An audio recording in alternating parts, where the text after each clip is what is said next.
Hallelujah. ਖੁਦਾਵੰਦ ਦੇ ਪਵਿੱਤਰ ਨਾਮ ਦੀ ਤਾਰੀਫ ਹੋਵੇ। ਆਓ ਕੱਢਾਂਗੇ ਕਹਾਉਤਾਂ 14 ਅਧਿਆਏ। ਕਹਾਉਤਾਂ 14 ਅਧਿਆਏ ਕਹਾਉਤਾਂ 14 ਅਧਿਆਏ ਦੇ ਵਿੱਚ ਲਿਖਿਆ ਹੈ, ਬੁੱਧਮਾਨ ਤੀਵੀਂ ਤਾਂ ਆਪਣਾ ਘਰ ਬਣਾਉਂਦੀ ਹੈ, ਪਰ ਮੁਰਖਣੀ ਆਪਣੀ ਹੀ ਹੱਥੀਂ ਉਸ ਨੂੰ ਢਾਹ ਦਿੰਦੀ ਹੈ। ਖੁਦਾ ਦੇ ਪੜ੍ਹੇ ਹੋਏ ਵਚਨ ਦੇ ਲਈ ਖੁਦਾ ਦਾ ਧੰਨਵਾਦ ਕਰਦੇ ਹਾਂ। ਆਓ ਸਭ ਮਿਲ ਕੇ ਪ੍ਰਾਰਥਨਾ ਕਰਦੇ ਹਾਂ। ਹਾਲੇਲੂਇਆ। ਧੰਨਵਾਦ ਪਿਆਰੇ ਪ੍ਰਭੂ ਯਿਸੂ ਮਸੀਹ, ਸੱਚਮੁੱਚ ਮੇਰੇ ਮਹਾਨ ਪਿਤਾ ਖੁਦਾਵੰਦ ਪ੍ਰਭੂ ਜੀ, ਅਸੀਂ ਅੰਤ ਦੇ ਸਮੇਂ ਵਿੱਚ ਰਹਿ ਰਹੇ ਹਾਂ ਖੁਦਾਵੰਦਾ, ਤੇ ਪ੍ਰਭੂ ਯਿਸੂ ਮਸੀਹ ਜੋ ਕੋਈ ਖੁਦਾਵੰਦ ਪ੍ਰਭੂ ਯਿਸੂ ਮਸੀਹ ਤੇਰੇ ਵਚਨ ਤੋਂ ਬਾਹਰ ਚੱਲੇਗਾ ਮੇਰੇ ਮਹਾਨ ਪਿਤਾ ਪ੍ਰਭੂ ਜੀ, ਉਸ ਦੇ ਉੱਪਰ ਸਜ਼ਾ ਦਾ ਹੁਕਮ ਲਗਾਇਆ ਜਾਵੇਗਾ ਮੇਰੇ ਮਹਾਨ ਪਿਤਾ, ਕਿਉਂਕਿ ਖੁਦਾਵੰਦ ਤੂੰ ਇਸ ਧਰਤੀ ਦਾ ਅੰਤ ਕਰਨ ਜਾ ਰਿਹਾ ਹੈ ਪ੍ਰਭੂ ਯਿਸੂ ਮਸੀਹ। ਤੇਰੇ ਨਬੀ ਨੇ ਕਿਹਾ ਹੈ ਪ੍ਰਭੂ ਜੀ, ਇੱਕ ਇੱਕ ਮਿਜ਼ਾਈਲ ਉੱਪਰ ਉਹਨਾਂ ਲੋਕਾਂ ਦੇ ਨਾਮ ਲਿਖੇ ਹੋਏ ਹਨ ਖੁਦਾਵੰਦ, ਜਿਨ੍ਹਾਂ ਨੇ ਖੁਦਾਵੰਦ ਤੇਰੇ ਵਚਨ ਤੋਂ ਬਾਹਰ ਜੀਵਨ ਬਤੀਤ ਕੀਤਾ ਹੈ ਖੁਦਾਵੰਦ। ਲੇਕਿਨ ਪ੍ਰਭੂ ਜੀ ਜਿਹੜੇ ਲੋਕ ਤੇਰੇ ਵਚਨ ਦੇ ਦਾਇਰੇ ਵਿੱਚ ਚੱਲਦੇ ਹਨ ਪ੍ਰਭੂ ਯਿਸੂ ਮਸੀਹ, ਤੂੰ ਉਹਨਾਂ ਨੂੰ ਖੁਦਾਵੰਦ ਅੱਖ ਚਮਕਦੇ ਸਾਰ ਹੀ ਖੁਦਾਵੰਦਾ ਆਪਣੇ ਨਾਲ ਲੈ ਜਾਵੇਂਗਾ ਖੁਦਾਵੰਦਾ, ਉਹਨਾਂ ਦਾ ਰੈਪਚਰ ਹੋ ਜਾਵੇਗਾ। ਸੱਚਮੁੱਚ ਪ੍ਰਭੂ ਯਿਸੂ ਮਸੀਹ ਤੂੰ ਦਿਆਲੂ ਖੁਦਾ ਹੈ, ਤੂੰ ਕਿਰਪਾ ਦੇ ਸਿੰਘਾਸਨ ਤੇ ਬੈਠਾ ਹੈ। ਤੇ ਪ੍ਰਭੂ ਯਿਸੂ ਮਸੀਹ ਜਿਸ ਦਿਨ ਤੱਕ ਖੁਦਾਵੰਦ ਪ੍ਰਭੂ ਯਿਸੂ ਮਸੀਹ ਤੂੰ ਕਿਰਪਾ ਦੇ ਸਿੰਘਾਸਨ ਤੇ ਬੈਠਾ ਹੈ, ਲੋਕਾਂ ਦਾ ਬਚਾਵ ਹੈ। ਲੇਕਿਨ ਜਿਸ ਦਿਨ ਤੂੰ ਕਿਰਪਾ ਦੇ ਸਿੰਘਾਸਨ ਤੋੜ ਜਾਏਗਾ ਖੁਦਾਵੰਦ, जिस दिन रैप्चर हो जाएगा प्रभु जी, उस दिन खुदावंद प्रभु जी इस धरती का नाश भी होना पक्का है खुदावंद। ते प्रभु यीशु मसीह में विश्वास करदा तो अपनी प्यारी दुल्हन दे लई खुदावंद इस धरती ते आया, तो अपने एक नबी नूं भेजिया जिहदा नाम भाई विलियम ब्रैनम सी, जिहदे द्वारा प्रभु जी सानू सुरमा दिता गया प्रभु जी, तेरी लाड़ी नूं सुरमा दिता गया। ते खुदावंद उसे सुरमे दे द्वारा प्रभु यीशु मसीह तेरी लाड़ी प्रभु जी सब कुछ वेखदी है खुदावंद। तो दया कर, कृपा कर प्रभु यीशु मसीह, बोलण वाला कोई मांस ते लहू ना होवे खुदावंद, क्योंकि तेरे वचन दा अनुवाद कोई मनुख नहीं कर सकता, तो अपने वचन दा आप अनुवादक है प्रभु जी। दया कर, कृपा कर प्रभु यीशु मसीह, अज दे वचन नूं खुदावंद प्रभु जी लोकां दे हिरदियां दे लई खोल दे खुदावंदा, लोकां दे हिरदियां विच तेरा वचन जावे प्रभु जी। सारा आदर जलाल महिमा तेरे सामर्थी नाम दिंदा, आमीन। हालेलुया। खुदावंद दे पवित्र नाम दी तारीफ होवे। असीं पढ़िया आ कहावतां 14 विच, बुद्धमान तीवी तां अपना घर बनाउंदी है, पर मुरखणी अपने ही हत्थी उसनूं ढा दिंदी है। हुण वचन च साफ लिखिआ भी जिहड़ी बुद्धमान तीवी हुंदी आ ਉਹ ਕੀ ਕਰਦੀ, ਆਪਣਾ ਘਰ ਬਣਾਉਂਦੀ ਹੈ, ਪਰ ਜਿਹੜੀ ਮੁਰਖਣੀ ਹੁੰਦੀ ਹੈ ਉਹ ਆਪਣੇ ਘਰ ਨੂੰ ਖੁਦ ਬਰਬਾਦ ਕਰ ਦਿੰਦੀ ਹੈ। ਖੁਦਾ ਦੇ ਵਚਨ ਵਿੱਚ ਸਾਫ਼ ਸਪਸ਼ਟ ਕਲੀਅਰ ਲਿਖਿਆ ਆ। ਇਸ ਕਰਕੇ ਸਾਡਾ ਯੁੱਗ ਦਾ ਨਬੀ ਕਹਿੰਦਾ, ਇੱਕ ਔਰਤ ਦਾ ਕੀ ਕੰਮ ਹੈ? ਭਾਈ ਬ੍ਰੈਨਮ ਨੇ ਕਿਹਾ, ਔਰਤ ਦਾ ਇੱਕ ਕੰਮ ਹੈ, ਉਹ ਹੈ ਮਾਂ ਦਾ ਫਰਜ਼। ਕਿਉਂਕਿ ਇੱਕ ਔਰਤ ਪਤਨੀ ਵੀ ਹੁੰਦੀ, ਇੱਕ ਔਰਤ ਮਾਂ ਵੀ ਹੁੰਦੀ ਹੈ, ਤਾਂ ਉਹਦਾ ਫਰਜ਼ ਕੀ ਹੁੰਦਾ ਆ ਆਪਣੇ ਬੱਚਿਆਂ ਦੇ ਪ੍ਰਤੀ? ਨਬੀ ਨੇ ਕਿਹਾ, नारी एक महान स्थान है, वो एक पाक साफ शानदार अद्भुत स्थान है, पर अपने उस स्थान नूं, अपने उस कम नूं, अपने औरत वाले कम नूं एक मां दे रूप विच, एक औरत दे रूप विच संभालण दे लई उसनूं अपने चाल चलन नूं जरूर है उसे तरह रखना चाहिदा है जिवें कि उसनूं होना चाहिदा है। इस करके साडा युग दा नबी कहंदा भी एक औरत दा चाल चलन उसे तरह दा होना चाहिए जिद्दां एक औरत दा हुंदा। लेकिन असीं अज वेखदे आ औरतां वचन तो बाहर जा रहीआं हन, क्योंकि शैतान अज किनू इस्तेमाल कर रहा? शैतान अज औरतां नूं इस्तेमाल कर रहा है। लेकिन जिहड़ियां मावां पवित्र आत्मा पाईआं होईआं हन, ਉਹ ਆਪਣੇ ਬੱਚਿਆਂ ਨੂੰ ਵਧੀਆ ਸਿੱਖਿਆ ਦਿੰਦੀਆਂ ਤੇ ਉਹਨਾਂ ਦੇ ਘਰ ਦੇ ਮਾਹੌਲ ਬਹੁਤ ਵਧੀਆ ਹੁੰਦੇ ਆ। ਸਾਡਾ ਯੁੱਗ ਦਾ ਨਬੀ ਕਹਿੰਦਾ, ਪਵਿੱਤਰ ਆਤਮਾ ਪਾਈ ਹੋਈ ਮਾਂ ਆਪਣੇ ਬੱਚਿਆਂ ਨੂੰ ਇੱਕ ਵਧੀਆ ਸਿੱਖਿਆ ਦਿੰਦੀ ਹੈ। ਇਸ ਕਰਕੇ ਨਬੀ ਨੇ ਕਿਹਾ, ਔਰਤਾਂ ਜਿਹੜੀਆਂ ਖੁਦਾ ਤੋਂ ਦੂਰ ਭਟਕ ਗਈਆਂ ਹਨ, ਕਹਿੰਦਾ ਜਿਹੜੀਆਂ ਔਰਤਾਂ ਖੁਦਾ ਤੋਂ ਦੂਰ ਭਟਕ ਗਈਆਂ ਹਨ, ਉਹ ਖੁਦਾ ਦੇ ਕੋਲ ਆਣ ਤਾਂ ਕਿ ਉਸਦੇ ਜਿਹੜੇ ਬੱਚੇ ਖੁਦਾ ਨੇ ਉਸਨੂੰ ਦਿੱਤੇ ਹਨ ਉਹ ਹੀਰੇ ਹਨ। ਉਹ ਕਹਿੰਦਾ ਜਿਹੜੇ ਬੱਚੇ ਖੁਦਾ ਨੇ ਇੱਕ ਔਰਤ ਨੂੰ ਦਿੱਤੇ ਹਨ, ਇੱਕ ਮਾਂ ਨੂੰ ਦਿੱਤੇ ਹਨ, ਉਹ ਬੱਚੇ ਹੀਰੇ ਹਨ, ਜਿਨ੍ਹਾਂ ਨੂੰ ਖੁਦਾ ਨੇ ਉਸਦੀ ਨਿਗਰਾਨੀ ਦੇ ਹੇਠ ਰੱਖਿਆ ਹੈ। ਇਸ ਤੋਂ ਬਾਅਦ ਖੁਦਾ ਹੀ ਉਸਨੂੰ ਉਹਨਾਂ ਬੱਚਿਆਂ ਦੀ ਦੇਖਭਾਲ ਦਾ ਜ਼ਿੰਮੇਵਾਰ ਠਹਿਰਾਵੇਗਾ। ਜੇ ਬੱਚਿਆਂ ਦੀ ਪਰਵਰਿਸ਼ ਗਲਤ ਹੋ ਜਾਵੇ ਤਾਂ ਮਾਂ ਪਿਓ ਦੋਸ਼ੀ ਠਹਿਰਾਇਆ ਜਾਂਦਾ ਆ। ਭਾਈ ਬ੍ਰੈਨਮ ਨੇ ਕਿਹਾ, ਅੱਜ ਤੁਸੀਂ ਦੇਖੋ ਸੰਸਾਰ ਵਿੱਚ ਬਹੁਤ ਸਾਰੀਆਂ ਮਾਵਾਂ ਹਨ ਤੇ ਬਹੁਤ ਸਾਰੇ ਬੱਚੇ ਹਨ, ਲੇਕਿਨ ਤੁਸੀਂ ਦੇਖੋ ਬੱਚਿਆਂ ਦੇ ਹਾਲਾਤ ਕੀ ਆ, ਕਿਸ ਤਰ੍ਹਾਂ ਬੱਚੇ ਖੁਦਾ ਦੇ ਵਚਨ ਤੋਂ ਬਾਹਰ ਕੰਮ ਕਰਦੇ ਆ, ਕਿਉਂਕਿ ਨਬੀ ਨੇ ਕਿਹਾ ਉਹਨਾਂ ਦੀ ਮਾਵਾਂ ਦੇ ਸੁਭਾਅ ਸਹੀ ਨਹੀਂ ਆ। ਅੱਜ ਤੁਸੀਂ ਦੇਖੋ ਕਿਸ ਤਰ੍ਹਾਂ ਸੰਸਾਰ ਦੇ ਵਿੱਚ ਬੱਚੇ ਆਪਣੇ ਮਾਪਿਓ ਨੂੰ ਮਾਰਦੇ ਆ, ਕੁੱਟਦੇ ਆ, ਨੌਵਾਂ ਆਪਣੇ ਮਾਪਿਓ ਨੂੰ ਮਾਰਦੀਆਂ ਕੁੱਟਦੀਆਂ, ਆਪਣੀ ਸੱਸਾਂ ਨੂੰ ਮਾਰਦੀਆਂ ਕੁੱਟਦੀਆਂ। ਕਿਉਂ? ਕਿਉਂਕਿ ਭਾਈ ਬ੍ਰੈਨਮ ਨੇ ਕਿਹਾ, ਮਾਵਾਂ ਨੇ ਪਵਿੱਤਰ ਆਤਮਾ ਪਾਇਆ ਹੋਇਆ ਨਹੀਂ ਸੀ, ਉਹਨਾਂ ਦੀ ਮਾਵਾਂ ਵੀ ਸਰੀਰਕ ਸੀ, ਇਸ ਕਰਕੇ ਬੱਚੇ ਵੀ ਉਦਾਂ ਦੇ ਪੈਦਾ ਹੋਏ। ਕਿਉਂਕਿ ਮਾਵਾਂ ਸਰੀਰਕ ਸਨ ਤੇ ਬੱਚੇ ਵੀ ਉਸੇ ਤਰ੍ਹਾਂ ਦੇ ਪੈਦਾ ਹੋਏ। ਇਸ ਕਰਕੇ ਉਹਨਾਂ ਬੱਚਿਆਂ ਨੇ ਕੀ ਕੀਤਾ, ਆਪਣੇ ਮਾਂ ਪਿਓ ਦਾ ਆਦਰ ਨਹੀਂ ਕੀਤਾ, ਕਿਉਂਕਿ ਮਾਂ ਪਿਓ ਦਾ ਸਿਸਟਮ ਹੀ ਸਹੀ ਨਹੀਂ ਸੀਗਾ। ਇਸ ਕਰਕੇ ਨਬੀ ਕਹਿੰਦਾ ਮਾਵਾਂ ਵਿੱਚ ਫਰਕ ਹੁੰਦਾ ਹੈ। ਕੁਝ ਮਾਵਾਂ ਹੁੰਦੀਆਂ ਨੇ ਜਿਹੜੀਆਂ ਸੱਚਮੁੱਚ ਮਾਵਾਂ ਹੁੰਦੀਆਂ ਨੇ, ਲੇਕਿਨ ਕੁਝ ਮਾਵਾਂ ਸਿਰਫ ਔਰਤਾਂ ਹੀ ਹੁੰਦੀਆਂ ਨੇ। ਉਹਨਾਂ ਨੂੰ ਸਿਰਫ ਬੱਚੇ ਪੈਦਾ ਕੀਤੇ ਹੁੰਦੇ ਹਨ, ਲੇਕਿਨ ਉਹਨਾਂ ਨੂੰ ਸਹੀ ਸਿੱਖਿਆ ਉਹ ਨਹੀਂ ਦੇ ਸਕਦੀਆਂ। ਇਸ ਕਰਕੇ ਇਸ ਦੇ ਵਿੱਚ ਬੱਚਿਆਂ ਦਾ ਕਸੂਰ ਨਹੀਂ ਹੁੰਦਾ। ਜੇ ਕਿਸ ਦਾ ਬੱਚਾ ਗਲਤ ਨਿਕਲਦਾ ਆ, ਬਾਈਬਲ ਸਾਡੇ ਯੁੱਗ ਦਾ ਨਬੀ ਕਹਿੰਦਾ ਆ ਵੀ ਉਹਦੇ ਵਿੱਚ ਮਾਂ ਪਿਓ ਦਾ ਕਸੂਰ ਹੁੰਦਾ ਹੈ। ਮਾਂ ਪਿਓ ਜਿੱਦਾਂ ਦੀ ਸਿੱਖਿਆ ਨੂੰ ਦੇਵੇਗਾ, ਬੱਚਾ ਉਸੇ ਤਰ੍ਹਾਂ ਹੀ ਚੱਲੇਗਾ। ਲੇਕਿਨ ਨਬੀ ਕਹਿੰਦਾ ਜਿਹੜੀ ਮਾਂ ਹੁੰਦੀ ਹੈ ਉਹ ਸਭ ਤੋਂ ਵਧੀਆ ਸਿੱਖਿਅਕ ਹੈ। ਉਹ ਚਰਿੱਤਰ ਨੂੰ ਸਾਚੇ ਵਿੱਚ ਢਾਲਦੀ ਹੈ। ਹੁਣ ਇੱਕ ਮਾਂ ਹੀ ਹੁੰਦੀ ਆ ਜਿਹੜੀ ਵਧੀਆ ਸਿੱਖਿਆ ਦੇਣ ਵਾਲੀ ਹੁੰਦੀ ਆ, ਕਿਉਂਕਿ ਜਦੋਂ ਬੱਚਾ ਪੈਦਾ ਹੁੰਦਾ, ਥੋੜਾ ਜਿਹਾ ਵੱਡਾ ਹੁੰਦਾ ਆ, ਤੇ ਉਹ ਬਾਈਬਲ ਨੂੰ ਨਹੀਂ ਜਾਣਦਾ, ਉਹ ਬਾਈਬਲ ਦੀ ਸਿੱਖਿਆ ਨੂੰ ਬੱਚਾ ਨਹੀਂ ਜਾਣਦਾ, ਲੇਕਿਨ ਮਾਂ ਹੀ ਉਹਦੀ ਇੱਕ ਸਿੱਖਿਅਕ ਹੁੰਦੀ ਹੈ। ਉਹਦੀ ਅਧਿਆਪਕ ਕੌਣ ਹੁੰਦੀ ਹੈ? ਮਾਂ ਹੁੰਦੀ ਆ। ਜੇ ਮਾਂ ਪਿਓ ਆਪਣੇ ਬੱਚਿਆਂ ਨੂੰ ਵਧੀਆ ਸਿੱਖਿਆ ਨਹੀਂ ਦਿੰਦੇ ਤੇ ਉਹ ਘਰ ਪਰਿਵਾਰ ਕੀ ਆ, ਨਾਸ਼ ਹੋ ਜਾਂਦਾ ਆ। ਉੱਥੇ ਫਿਰ ਸ਼ੈਤਾਨ ਕੰਮ ਕਰਦਾ, ਕਿਉਂਕਿ ਸਾਡਾ ਯੁੱਗ ਦਾ ਨਬੀ ਕਹਿੰਦਾ ਛੋਟੇ ਛੋਟੇ ਬੱਚਿਆਂ ਦੇ ਉੱਪਰ ਵੀ ਝੂਠ ਦਾ ਆਤਮਾ ਆਂਦਾ ਹੈ, ਗਲਤ ਆਤਮਾਵਾਂ ਆਉਂਦੇ ਹਨ ਬੱਚਿਆਂ ਦੇ ਉੱਪਰ, ਤੇ ਉਹ ਬੱਚੇ ਕੀ ਕਰਦੇ ਆ? ਵਚਨ ਤੋਂ ਬਾਹਰ ਕੰਮ ਕਰਦੇ ਆ। ਤੁਸੀਂ ਦੇਖੋ ਕਿੱਦਾਂ ਸਾਡੇ ਯੁੱਗ ਦਾ ਨਬੀ ਕਹਿੰਦਾ ਬੱਚੇ ਅੱਜ ਟੀਵੀਆਂ ਵਿੱਚ ਬੜੇ ਹਨ, ਫਿਲਮਾਂ ਦੇਖਦੇ ਆ, ਗੰਦਗੀ ਦੇਖਦੇ ਆ, ਹਾਲੀਵੁੱਡ ਬਾਲੀਵੁੱਡ ਨੂੰ ਫੋਲੋ ਕਰਦੇ ਆ, ਕਿਉਂਕਿ ਉਹਨਾਂ ਦੇ ਮਾਂ ਪਿਓ ਵੀ ਇਸੇ ਤਰ੍ਹਾਂ ਦੇ ਸੀਗੇ। ਉਹਨਾਂ ਦੇ ਮਾਂ ਪਿਓ ਆਤਮਿਕ ਨਹੀਂ ਸੀ, ਉਹਨਾਂ ਨੇ ਵਧੀਆ ਸਿੱਖਿਆ ਆਪਣੇ ਬੱਚਿਆਂ ਨੂੰ ਨਹੀਂ ਦਿੱਤੀ। ਇਸ ਕਰਕੇ ਉਹਨਾਂ ਦੇ ਬੱਚੇ ਵੀ ਹਰਾਮਕਾਰੀਆਂ ਕਰਦੇ ਹਨ। ਤੇ ਇਹਦਾ ਕਸੂਰਵਾਰ ਕੌਣ ਹੁੰਦਾ ਹੈ? ਸਾਡੇ ਯੁੱਗ ਦੇ ਨਬੀ ਨੇ ਕਿਹਾ ਇਹਦਾ ਕਸੂਰਵਾਰ ਘਰ ਦੇ ਵਿੱਚ ਜਿਹੜੀ ਆਪਣੇ ਆਪ ਨੂੰ ਮਾਂ ਕਹਿਣ ਵਾਲੀ ਔਰਤ ਹੈ, ਉਹ ਕਸੂਰਵਾਰ ਹੈ, ਕਿਉਂਕਿ ਉਸਨੇ ਆਪਣੇ ਬੱਚਿਆਂ ਨੂੰ ਵਧੀਆ ਸਿੱਖਿਆ ਨਹੀਂ ਦਿੱਤੀ।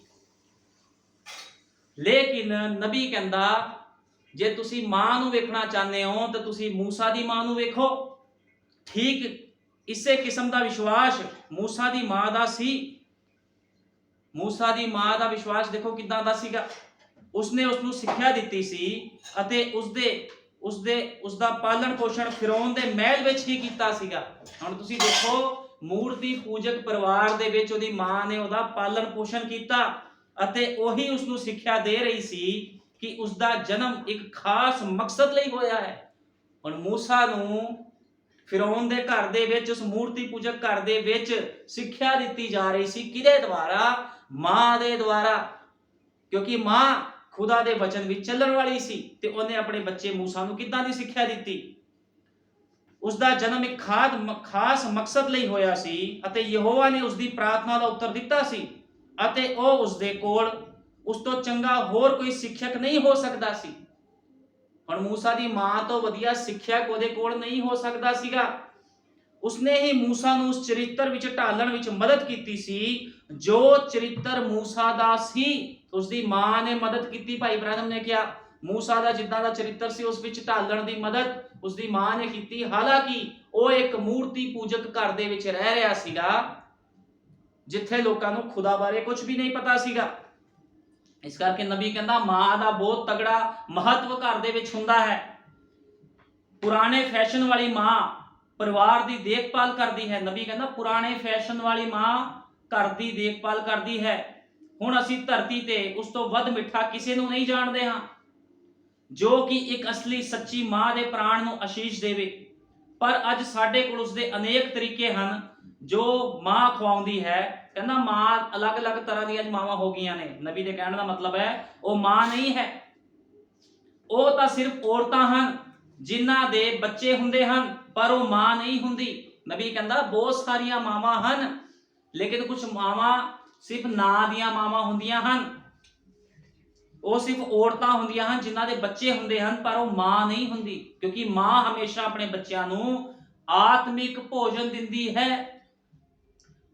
ਪੁਰਾਣੇ ਚੱਲਣ ਵਾਲੀ, ਪੁਰਾਣੇ ਫੈਸ਼ਨ ਵਾਲੀ ਮਾਂ ਤਾਂ ਉਹ ਹੈ ਜੋ ਪਰਿਵਾਰ ਦੀ ਦੇਖਭਾਲ ਕਰਦੀ ਹੈ, ਬੇਕਾਰ ਥਾਵਾਂ ਅਤੇ ਨਾਚ ਰੰਗਾਂ ਵਿੱਚ ਨਹੀਂ ਜਾਂਦੀ।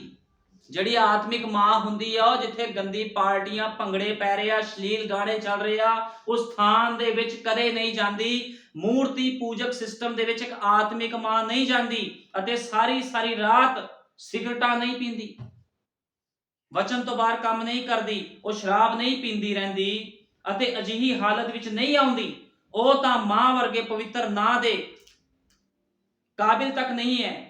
ਲੇਕਿਨ ਜਿਹੜੀਆਂ ਔਰਤਾਂ ਗਲਤ ਕੰਮ ਕਰਦੀਆਂ ਉਹ ਮਾਂ ਦੇ ਦਰਜੇ ਦੇ ਕਾਬਿਲ ਵੀ ਨਹੀਂ ਆ। ਨਬੀ ਨੇ ਕਿਹਾ ਉਹ ਤਾਂ ਬਸ ਔਰਤ ਹੀ ਹੈ, ਉਹ ਤਾਂ ਸਿਰਫ ਉਹ ਹੀ ਹੈ ਜੋ ਇੱਕ ਬੱਚੇ ਨੂੰ ਵਧਾ ਰਹੀ ਹੈ, ਪਰ ਉਹ ਮਾਂ ਨਹੀਂ ਹੈ।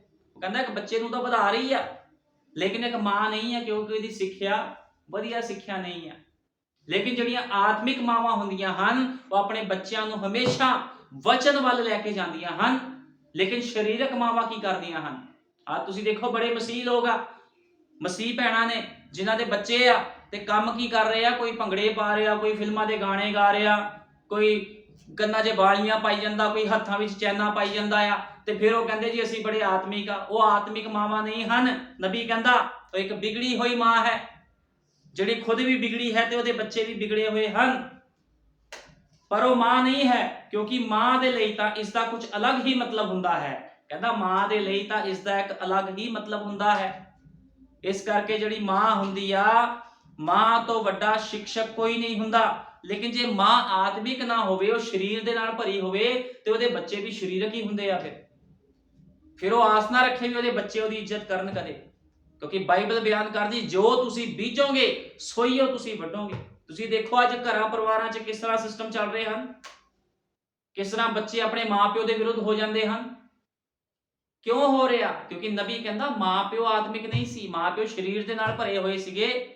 ਜੋ ਉਹਨਾਂ ਨੇ ਬੀਜਿਆ ਅੱਜ ਉਹੀ ਉਹ ਵੱਢ ਰਹੇ। ਅੱਜ ਲੋਕ ਕਹਿੰਦੇ ਸਾਡੇ ਬੱਚਿਆਂ ਨੇ ਸਾਨੂੰ ਮਾਰਿਆ, ਸਾਨੂੰ ਕੁੱਟਿਆ, ਸਾਨੂੰ ਧੱਕੇ ਮਾਰੇ। ਕਿਉਂ ਮਾਰੇ? ਕਿਉਂਕਿ ਮਾਂ-ਪਿਓ ਆਤਮਿਕ ਨਹੀਂ ਸੀ, ਉਹ ਸਰੀਰ ਨਾਲ ਭਰੇ ਹੋਏ ਸੀ, ਸਰੀਰਕ ਕਾਮਨਾ ਦੇ ਨਾਲ ਭਰੇ ਹੋਏ ਸੀ। ਇਸ ਕਰਕੇ ਉਹਨਾਂ ਦੇ ਬੱਚੇ ਵੀ ਉਸੇ ਤਰ੍ਹਾਂ ਹੋ ਗਏ ਤੇ ਉਹਨਾਂ ਦੇ ਬੱਚਿਆਂ ਨੇ ਆਪਣੇ ਮਾਂ-ਪਿਓ ਦੇ ਵਿਰੁੱਧ ਉੱਠ ਕੇ ਹੀ ਉਹਨਾਂ ਨੂੰ ਬੁਰਾ ਭਲਾ ਕਿਹਾ, ਉਹਨਾਂ ਨੂੰ ਮਾਰਿਆ ਕੁੱਟਿਆ। ਅੱਜ ਸੰਸਾਰ ਵਿੱਚ ਕੀ ਇਹੋ ਕੁਝ ਨਹੀਂ ਚੱਲ ਰਿਹਾ? ਤੁਸੀਂ ਦੇਖੋ ਸੰਸਾਰ 'ਚ ਕੀ ਹੋ ਰਿਹਾ। ਬਜ਼ੁਰਗ ਮਾਵਾਂ ਜਿਹੜੀਆਂ ਹੁੰਦੀਆਂ ਉਹਨਾਂ ਨੂੰ ਉਹਨਾਂ ਦੇ ਬੱਚੇ ਘਰੋਂ ਹੀ ਕੱਢ ਦਿੰਦੇ ਆ। ਉਹ ਕਹਿੰਦੇ ਅਸੀਂ ਤੈਨੂੰ ਨਹੀਂ ਰੱਖਣਾ, ਅਨਾਥ ਆਸ਼ਰਮ 'ਚ ਚਲ ਜਾ। ਕਿਸ ਤਰ੍ਹਾਂ ਦੇ ਮਾਹੌਲ ਦੁਨੀਆ ਵਿੱਚ ਪੈਦਾ ਹੋ ਰਹੇ ਹਨ, ਘਰਾਂ ਵਿੱਚ ਪੈਦਾ ਹੋ ਰਹੇ ਹਨ, ਕਿਉਂਕਿ ਘਰ ਦਾ ਮਾਹੌਲ ਆਤਮਿਕ ਨਹੀਂ ਹੈ। ਘਰ ਦਾ ਮਾਹੌਲ ਕੀ ਆ? ਸਰੀਰ ਦੇ ਨਾਲ ਭਰਿਆ ਹੋਇਆ, ਗੰਦਗੀ ਦੇ ਨਾਲ ਭਰਿਆ ਹੋਇਆ, ਫਿਲਮ ਇੰਡਸਟਰੀ ਦੇ ਨਾਲ ਭਰਿਆ ਹੋਇਆ, ਹਾਲੀਵੁੱਡ ਬਾਲੀਵੁੱਡ ਦੇ ਨਾਲ ਭਰਿਆ ਹੋਇਆ ਲੋਕਾਂ ਦੇ ਘਰ ਦਾ ਮਾਹੌਲ ਹੈ, ਜੋ ਆਪਣੇ ਆਪ ਨੂੰ ਮਸੀਹ ਕਹਿੰਦੇ ਆ। ਇਸ ਕਰਕੇ ਉਹਨਾਂ ਦੇ ਘਰਾਂ ਦੇ ਵਿੱਚ ਸ਼ਾਂਤੀ ਨਹੀਂ ਹੈ, ਕਲੇਸ਼ ਹੈ, ਕਰਜ਼ਾ ਹੈ ਉਹਨਾਂ ਦੇ ਘਰਾਂ ਦੇ ਵਿੱਚ, ਕਿਉਂਕਿ ਉਹਨਾਂ ਦੇ ਕੋਲ ਵਚਨ ਨਹੀਂ ਹੈ। ਉਹ ਭੁੱਖੇ ਹਨ, ਨੰਗੇ ਹਨ। ਇਸ ਕਰਕੇ ਖੁਦਾ ਦਾ ਵਚਨ ਕਹਿੰਦਾ ਆਪਣੇ ਉਦਾਲੇ ਪਾ ਕੱਪੜੇ। ਕਿਹੜੇ ਕੱਪੜੇ? ਵਚਨ ਵਾਲੇ ਕੱਪੜੇ। ਜਿਹਦੇ ਕੋਲ ਵਚਨ ਵਾਲੇ ਕੱਪੜੇ ਨਹੀਂ ਹੈ ਉਹ ਨੰਗਾ ਹੈ। ਨਬੀ ਨੇ ਕਿਹਾ ਸਾਡੇ ਘਰੇਲੂ ਜੀਵਨ ਤੇ ਸੰਕਟ ਮਰਾਉਂਦਾ ਹੈ, ਸੰਕਟ ਮੰਡਰਾਉਂਦਾ ਹੈ। ਇੰਜ ਜਾਪਦਾ ਹੈ ਕਿ ਘਰੇਲੂ ਛਿਛਲੇ ਪਾਣੀ ਵਿੱਚ ਵਹਿੰਦਾ ਚਲਿਆ ਜਾ ਰਿਹਾ ਹੈ। ਜਿਹੜਾ ਘਰੇਲੂ ਜੀਵਨ ਆ ਉਹ ਛਿਛਲੇ ਪਾਣੀ ਵਿੱਚ ਵਹਿੰਦਾ ਚਲਿਆ ਜਾ ਰਿਹਾ ਹੈ। ਘਰ ਵਿੱਚ ਅਜਿਹਾ ਹੋਇਆ ਕਰਦਾ ਸੀ ਕਿ ਪਿਤਾ ਜੋ ਕਿ ਘਰ ਦਾ ਮੁਖੀ ਹੈ, ਉਹ ਸਵੇਰ ਉੱਠ ਕੇ ਬੈਠ ਕੇ ਜਾਇਆ ਕਰਦਾ ਸੀ, ਗੱਲਾਂ ਕਰਿਆ ਕਰਦਾ ਸੀ, ਅਤੇ ਸਾਰੇ ਆਪਣੀ ਘਰੇਲੂ ਬਾਈਬਲ ਬਾਹਰ ਕੱਢ ਲੈਂਦੇ ਸਨ ਅਤੇ ਉਹ ਥੋੜਾ ਜਿਹਾ ਪੜ੍ਹਦੇ ਸਨ ਅਤੇ ਸਭ ਮੇਜ਼ ਦੇ ਦੁਆਲੇ ਇਕੱਠੇ ਹੋ ਜਾਂਦੇ ਸਨ ਅਤੇ ਬੇਨਤੀ ਪ੍ਰਾਰਥਨਾ ਕਰਦੇ ਸੀ। ਹੁਣ ਤੁਸੀਂ ਅਜਿਹਾ ਬਿਲਕੁਲ ਵੀ ਨਹੀਂ ਵੇਖਦੇ ਹੋ ਅਤੇ ਸਭ ਕੁਝ ਖਤਮ ਹੋ ਚੁੱਕਿਆ ਹੈ। ਅਤੇ ਮਾਂ ਭਾਂਡੇ ਮਾਂਜ ਲੈਂਦੀ ਸੀ ਤਾਂ ਫਿਰ ਤੋਂ ਇਕੱਠੇ ਹੁੰਦੇ ਸਨ ਅਤੇ ਇਸ ਤੋਂ ਪਹਿਲਾਂ ਕਿ ਕੋਈ ਸੌਣ ਲਈ ਆਪਣੇ ਆਪਣੇ ਬਿਸਤਰਿਆਂ ਤੇ ਜਾਣ, ਥੋੜੀ ਜਿਹੀ ਹੋਰ ਬਾਈਬਲ ਪੜ੍ਹਦੇ ਸਨ ਅਤੇ ਪ੍ਰਾਰਥਨਾ ਕਰਦੇ ਸਨ।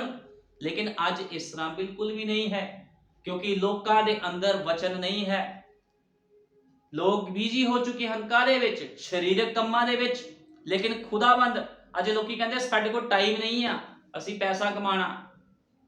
ਲੇਕਿਨ ਖੁਦਾ ਦਾ ਵਚਨ ਇਹੋ ਜਿਹੇ ਬੰਦਿਆਂ ਨੂੰ ਵਿਹਲਾ ਕਹਿੰਦਾ ਹੈ ਜਿਹੜੇ ਪੈਸੇ ਦੀ ਦੌੜ ਵਿੱਚ ਦੌੜ ਰਹੇ ਹਨ। ਅੱਜ ਕੌਣ ਹੈ ਜੋ ਖੁਦਾ ਲਈ ਕੰਮ ਕਰ ਰਿਹਾ ਹੈ? ਜਿਸਨੇ ਸੰਸਾਰ ਨੂੰ ਛੱਡਿਆ ਹੈ, ਸੰਸਾਰ ਦੀਆਂ ਅਭਿਲਾਸ਼ਾਵਾਂ ਨੂੰ ਛੱਡਿਆ ਹੈ, ਸੰਸਾਰ ਤੋਂ ਜੋ ਮਨੁੱਖ ਮਰਿਆ ਹੋਇਆ ਹੈ, ਉਹ ਖੁਦਾ ਦਾ ਕਾਮਾ ਹੁੰਦਾ ਜਿਹੜਾ ਖੁਦਾ ਲਈ ਕੰਮ ਕਰਦਾ। ਲੇਕਿਨ ਲੋਕ ਕੀ ਕਰਦੇ? ਪੈਸੇ ਨੂੰ ਮਹੱਤਵ ਦਿੰਦੇ ਆ। ਉਹ ਕਹਿੰਦੇ ਸਾਡੇ ਕੋਲ ਬਹੁਤ ਪੈਸਾ ਆ, ਸਾਨੂੰ ਖੁਦਾ ਨੇ ਬਰਕਤ ਦਿੱਤੀ ਹੈ। ਜ਼ਰੂਰੀ ਨਹੀਂ ਹੈ ਵੀ ਤੁਹਾਡੇ ਕੋਲ ਪੈਸਾ ਤੇ ਤੁਹਾਨੂੰ ਖੁਦਾ ਵੱਲੋਂ ਬਰਕਤ ਮਿਲੀ ਹੈ। ਹੋ ਸਕਦਾ ਤੁਹਾਡੇ ਕੋਲ ਸ਼ੈਤਾਨ ਵੱਲੋਂ ਬਰਕਤ ਹੋਵੇ। ਪੈਸਾ ਹੋਣ ਦੇ ਨਾਲ ਕੋਈ ਆਤਮਿਕ ਆਪਣੇ ਆਪ ਨੂੰ ਨਹੀਂ ਕਹਿ ਸਕਦਾ ਵੀ ਉਹਦੇ ਕੋਲ ਬਹੁਤ ਪੈਸਾ। ਇੱਦਾਂ ਤੁਸੀਂ ਦੇਖੋ ਲੋਕਾਂ ਦੇ ਘਰ ਬਹੁਤ ਵੱਡੀਆਂ ਵੱਡੀਆਂ ਕੋਠੀਆਂ ਨੇ, ਵੱਡੀਆਂ ਵੱਡੀਆਂ ਗੱਡੀਆਂ ਖੜੀਆਂ ਨੇ ਤੇ ਲੋਕੀ ਬਹੁਤ ਖੁਸ਼ ਹੁੰਦੇ, ਸਾਨੂੰ ਨੇ ਪ੍ਰਭੂ ਨੇ ਬਰਕਤ ਦਿੱਤੀ ਹੈ। ਇਹ ਤਾਂ ਮਿੱਟੀ ਦਾ ਘਰ ਹੈ, ਇੱਕ ਦਿਨ ਖਤਮ ਹੋ ਜਾਵੇਗਾ। ਲੇਕਿਨ ਉਸ ਘਰ ਦੀ ਪਰਵਾਹ ਕਰੋ ਜਿਹਨੂੰ ਖੁਦਾ ਨਰਕ ਵਿੱਚ ਸਿੱਟ ਸਕਦਾ ਹੈ। ਲੇਕਿਨ ਲੋਕਾਂ ਦੇ ਜੀਵਨ ਦੇਖੋ, ਲੋਕ ਕਿੱਦਾਂ ਪੈਸੇ ਦੇ ਪਿੱਛੇ ਪਏ ਹੋਏ ਆ। ਹਰ ਕਿਸੇ ਨੂੰ ਪੈਸੇ ਦਾ ਲਾਲਚ ਆ। ਚਾਹੇ ਜਦੋਂ ਮਰਜ਼ੀ ਬੰਦੇ ਉੱਪਰ ਮੌਤ ਆ ਜਾਵੇ, ਪੈਸੇ ਦਾ ਲਾਲਚ ਕਿਸੇ ਦੇ ਅੰਦਰੋਂ ਨਹੀਂ ਜਾਂਦਾ ਜਲਦੀ। ਪੈਸਾ ਪੈਸਾ ਪੈਸਾ, ਰਿਸ਼ਤੇਦਾਰੀਆਂ, ਲੋਕਾਂ ਨੂੰ ਸਿਰਫ ਇਹੀ ਚੀਜ਼ਾਂ ਦਾ ਪਤਾ ਆ, ਲੇਕਿਨ ਖੁਦਾ ਦੇ ਵਚਨ ਲਈ ਕੀ ਕਰਨਾ ਲੋਕਾਂ ਨੂੰ ਅੱਜ ਪਤਾ ਨਹੀਂ ਹੈ। ਇਸ ਕਰਕੇ ਉਹ ਲੋਕ ਕੀ ਹਨ? ਸਰੀਰਕ ਹਨ, ਕਿਉਂਕਿ ਸਰੀਰਕ ਕਾਮਨਾ ਉਹਨਾਂ ਦੇ ਅੰਦਰ ਹੈ। ਲੇਕਿਨ ਆਤਮਿਕ ਲੋਕ ਕਿੱਦਾਂ ਦੇ ਹੁੰਦੇ ਹਨ? ਆਤਮਿਕ ਲੋਕ ਹਮੇਸ਼ਾ ਖੁਦਾ ਦੇ ਵਚਨ ਵੱਲ ਭੱਜਦੇ ਹਨ। ਉਹ ਕਹਿੰਦੇ ਪ੍ਰਭੂ ਜੀ ਤੇਰਾ ਕੰਮ ਪਹਿਲਾਂ, ਬਾਕੀ ਸਭ ਬਾਅਦ ਦੇ ਵਿੱਚ। ਕਿਉਂਕਿ ਜੀਵਨ ਕਿਹਨੇ ਦੇਣਾ ਆ? ਜੀਵਨ ਸਾਨੂੰ ਵਚਨ ਨੇ ਦੇਣਾ ਆ। ਇਸ ਕਰਕੇ ਧੰਨ ਹੈ ਉਹ ਭੈਣ ਭਾਈ, ਉਹ ਮਨੁੱਖ, ਉਹ ਮਾਂ ਜਿਹੜੀ ਪਵਿੱਤਰ ਆਤਮਾ ਦੇ ਨਾਲ ਭਰੀ ਹੋਈ ਹੈ, ਆਪਣੇ ਘਰ ਦੇ ਵਿੱਚ ਵਧੀਆ ਬੱਚਿਆਂ ਨੂੰ ਸਿੱਖਿਆ ਦਿੰਦੀ ਹੈ, ਉਹਨਾਂ ਨੂੰ ਸੰਸਾਰੀ ਕੰਮਾਂ ਵਿੱਚ ਨਹੀਂ ਲਾਉਂਦੀ। ਉਹ ਕਹਿੰਦੀ ਅਸੀਂ ਉੱਪਰਲੀ ਤਿਆਰੀ ਕਰਾਂਗੇ। ਇੱਕ ਆਤਮਿਕ ਮਾਂ ਦਾ ਇੱਕੋ ਹੀ ਟੀਚਾ ਹੁੰਦਾ, ਉੱਪਰਲੀ ਤਿਆਰੀ, ਵੀ ਅਸੀਂ ਉੱਪਰਲੀ ਤਿਆਰੀ ਕਰੀਏ, ਕਿਉਂਕਿ ਬਹੁਤ ਜਲਦੀ ਰੈਪਚਰ ਹੋਣ ਵਾਲਾ ਹੈ। ਲੇਕਿਨ ਤੁਸੀਂ ਅੱਜ ਮਾਵਾਂ ਦੇਖੋ ਕਰ ਕੀ ਰਹੀਆਂ ਨੇ? ਆਪਣੇ ਆਪ ਨੂੰ ਮਸੀਹ ਕਹਿਣ ਵਾਲੀਆਂ ਔਰਤਾਂ ਆਪਣੇ ਬੱਚਿਆਂ ਨੂੰ ਡਾਂਸ ਵਾਲੀ ਪਾਰਟੀਆਂ ਵਿੱਚ ਭੇਜਦੀਆਂ ਹਨ,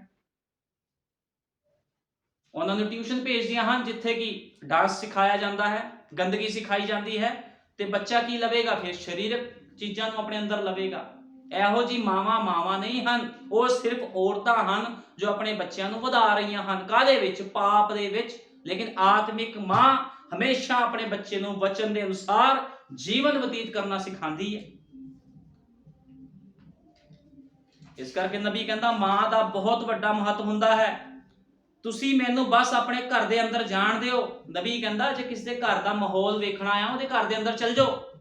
ਕਹਿੰਦਾ ਤੁਸੀਂ ਮੈਨੂੰ ਬਸ ਆਪਣੇ ਘਰ ਦੇ ਅੰਦਰ ਜਾਣ ਦਿਓ ਅਤੇ ਦੇਖਣ ਦਿਓ ਕਿ ਤੁਸੀਂ ਆਪਣੀਆਂ ਕੰਧਾਂ ਤੇ ਕਿਸ ਤਰ੍ਹਾਂ ਦੀਆਂ ਤਸਵੀਰਾਂ ਟੰਗੀਆਂ ਹੋਈਆਂ ਹਨ।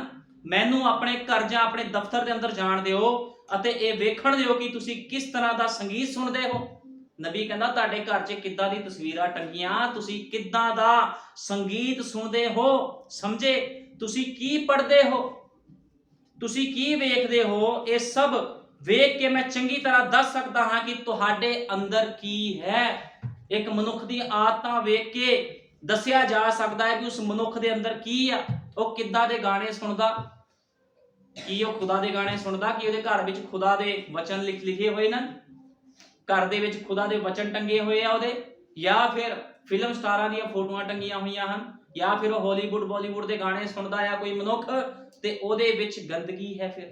ਲੇਕਿਨ ਜੇ ਕੋਈ ਖੁਦਾ ਦੇ ਵਚਨ ਦੇ ਨਾਲ ਭਰਿਆ ਹੋਇਆ, ਉਹਦੇ ਘਰ ਦੇ ਵਿੱਚ ਐਤਾਂ ਲਿਖੀਆਂ ਹੋਈਆਂ ਹਨ, ਵਚਨ ਦੀ ਪੱਟੀਆਂ ਟੰਗੀਆਂ ਹੋਈਆਂ ਹਨ, ਤੇ ਸਮਝ ਲਓ ਉਸ ਮਨੁੱਖ ਦੇ ਅੰਦਰ ਕੁਝ ਵਧੀਆ ਹੈ। ਨਬੀ ਕਹਿੰਦਾ ਪਰ ਤੁਹਾਨੂੰ ਮੁਸ਼ਕਲ ਨਾਲ ਹੀ ਕਦੇ ਕੋਈ ਅਜਿਹਾ ਵਿਅਕਤੀ ਮਿਲੇਗਾ ਜੋ ਮਸੀਹ ਦੀ ਖਾਤਰ ਆਪਣਾ ਜੀਵਨ ਕੁਰਬਾਨ ਕਰੇ। ਤੁਸੀਂ ਅੱਜ ਵੇਖੋ ਆਪਣੇ ਆਪ ਨੂੰ, ਬੜੇ ਲੋਕ ਕਹਿੰਦੇ ਅਸੀਂ ਮਸੀਹ ਆ, ਅਸੀਂ ਪ੍ਰਾਰਥਨਾ ਕਰਦੇ ਆ, ਅਸੀਂ ਚਰਚ ਜਾਂਦੇ ਆ, ਅਸੀਂ ਦਸ਼ਮਾਂਸ਼ ਦਿੰਦੇ ਆ, ਅਸੀਂ ਸਭ ਕੁਝ ਕਰਦੇ ਆ। ਲੋਕੀ ਬਹੁਤ ਕੁਝ ਆਪਣੇ ਆਪ ਨੂੰ ਕਹਿੰਦੇ ਆ, ਲੇਕਿਨ ਖੁਦਾ ਕੀ ਕਹਿੰਦਾ, ਨਬੀ ਕੀ ਕਹਿੰਦਾ? ਪਰ ਤੁਹਾਨੂੰ ਮੁਸ਼ਕਲ ਨਾਲ ਹੀ ਕਦੇ ਕੋਈ ਅਜਿਹਾ ਵਿਅਕਤੀ ਮਿਲੇਗਾ ਜੋ ਮਸੀਹ ਦੀ ਖਾਤਰ ਆਪਣਾ ਜੀਵਨ ਕੁਰਬਾਨ ਕਰ ਦੇਵੇ। ਤੁਹਾਨੂੰ ਇਹੋ ਜਿਹੇ ਮਨੁੱਖ ਬੜੇ ਘੱਟ ਮਿਲਨੇ ਆ ਜਿਹੜਾ ਮਸੀਹ ਦੀ ਖਾਤਰ ਕੋਈ ਮਨੁੱਖ ਆਪਣੇ ਜੀਵਨ ਨੂੰ ਸਮਰਪਿਤ ਕਰ ਦੇਵੇ। ਅੱਜ ਲੋਕਾਂ ਦੇ ਜੀਵਨ ਸਮਰਪਿਤ ਨਹੀਂ ਆ, ਇਸ ਕਰਕੇ ਲੋਕਾਂ ਨੂੰ ਪਵਿੱਤਰ ਆਤਮਾ ਪਾਏ ਹੋਏ ਮਨੁੱਖਾਂ ਦੀ ਪਛਾਣ ਨਹੀਂ ਹੁੰਦੀ। ਲੋਕੀ ਕਹਿੰਦੇ ਸ਼ਾਇਦ ਜਿਹੜਾ ਸਰੀਰਕ ਬੰਦਾ ਹੁੰਦਾ ਨਾ, ਕਿ ਜਿੱਦਾਂ ਕਹਿੰਦੇ ਅੰਨੇ ਨੂੰ ਸਾਰੇ ਅੰਨੇ ਹੀ ਦਿਖਦੇ ਆ, ਕਿਉਂਕਿ ਅੰਨਾ ਮਨੁੱਖ ਉਹ ਹੈ ਜਿਹਦੇ ਕੋਲ ਪਵਿੱਤਰ ਆਤਮਾ ਨਹੀਂ ਹੈ। ਲੇਕਿਨ ਜਿਹਦੇ ਕੋਲ ਪਵਿੱਤਰ ਆਤਮਾ ਹੈ ਉਹ ਮਨੁੱਖ ਸੁਜਾਖਾ ਹੈ, ਉਹਦੀਆਂ ਖੁਦਾ ਨੇ ਅੱਖਾਂ ਖੋਲੀਆਂ। ਸਰੀਰਕ ਬੰਦਾ, ਨਬੀ ਕਹਿੰਦਾ ਆਤਮਿਕ ਮਨੁੱਖ ਨੂੰ ਕਦੇ ਸਮਝ ਨਹੀਂ ਸਕਦਾ। ਉਹਨੂੰ ਆਤਮਿਕ ਮਨੁੱਖ ਐਵੇਂ ਹੀ ਲੱਗਣਾ, ਉਹਨੇ ਕਹਿਣਾ ਐਵੇਂ ਹੀ ਮਾਰਦਾ ਆ, ਇਹਨੂੰ ਕੁਝ ਨਹੀਂ ਪਤਾ। ਆਤਮਿਕ ਮਨੁੱਖ ਲੋਕਾਂ ਨੂੰ ਐਵੇਂ ਜਾਪਦੇ ਹਨ।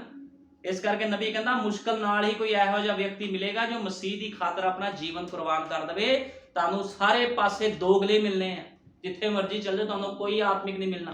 ਬਹੁਤ ਘੱਟ ਹਨ ਵੀ ਤੁਹਾਨੂੰ ਕੋਈ ਆਤਮਿਕ ਮਨੁੱਖ ਮਿਲੇ। ਤੁਹਾਨੂੰ ਕੋਈ ਵਿਚਾਰੇ ਮਿਲੂਗਾ, ਕੋਈ ਲਾਲਚੀ ਮਿਲੂਗਾ, ਕੋਈ ਸੰਸਾਰ ਨਾਲ ਭਰਿਆ ਹੋਇਆ ਮਿਲੂਗਾ, ਲੇਕਿਨ ਆਤਮਿਕ ਮਨੁੱਖ ਤੁਹਾਨੂੰ ਕੋਈ ਮਿਲੂਗਾ। ਤੁਸੀਂ ਆਤਮਿਕ ਮਨੁੱਖ ਦੀ ਪਛਾਣ ਉਦੋਂ ਹੀ ਕਰ ਸਕਦੇ ਹੋ ਜਦੋਂ ਤੁਹਾਡੇ ਅੰਦਰ ਪਵਿੱਤਰ ਆਤਮਾ ਹੋਵੇਗਾ। ਤੁਸੀਂ ਸਮਝੋਗੇ ਵੀ ਇਹ ਬੰਦਾ ਖੁਦਾ ਦੇ ਕੰਮਾਂ ਨੂੰ ਕਿਉਂ ਪਹਿਲ ਦੇਣ ਨੂੰ ਕਹਿੰਦਾ ਹੈ, ਕਿਉਂਕਿ ਉਹ ਮਨੁੱਖ ਆਪ ਨਹੀਂ ਕਰਦਾ, ਪਵਿੱਤਰ ਆਤਮਾ ਉਹਦੇ ਅੰਦਰੋਂ ਬੁਲਾਉਂਦਾ ਵੀ ਖੁਦਾ ਦੇ ਕੰਮਾਂ ਨੂੰ ਪਹਿਲ ਦੇ।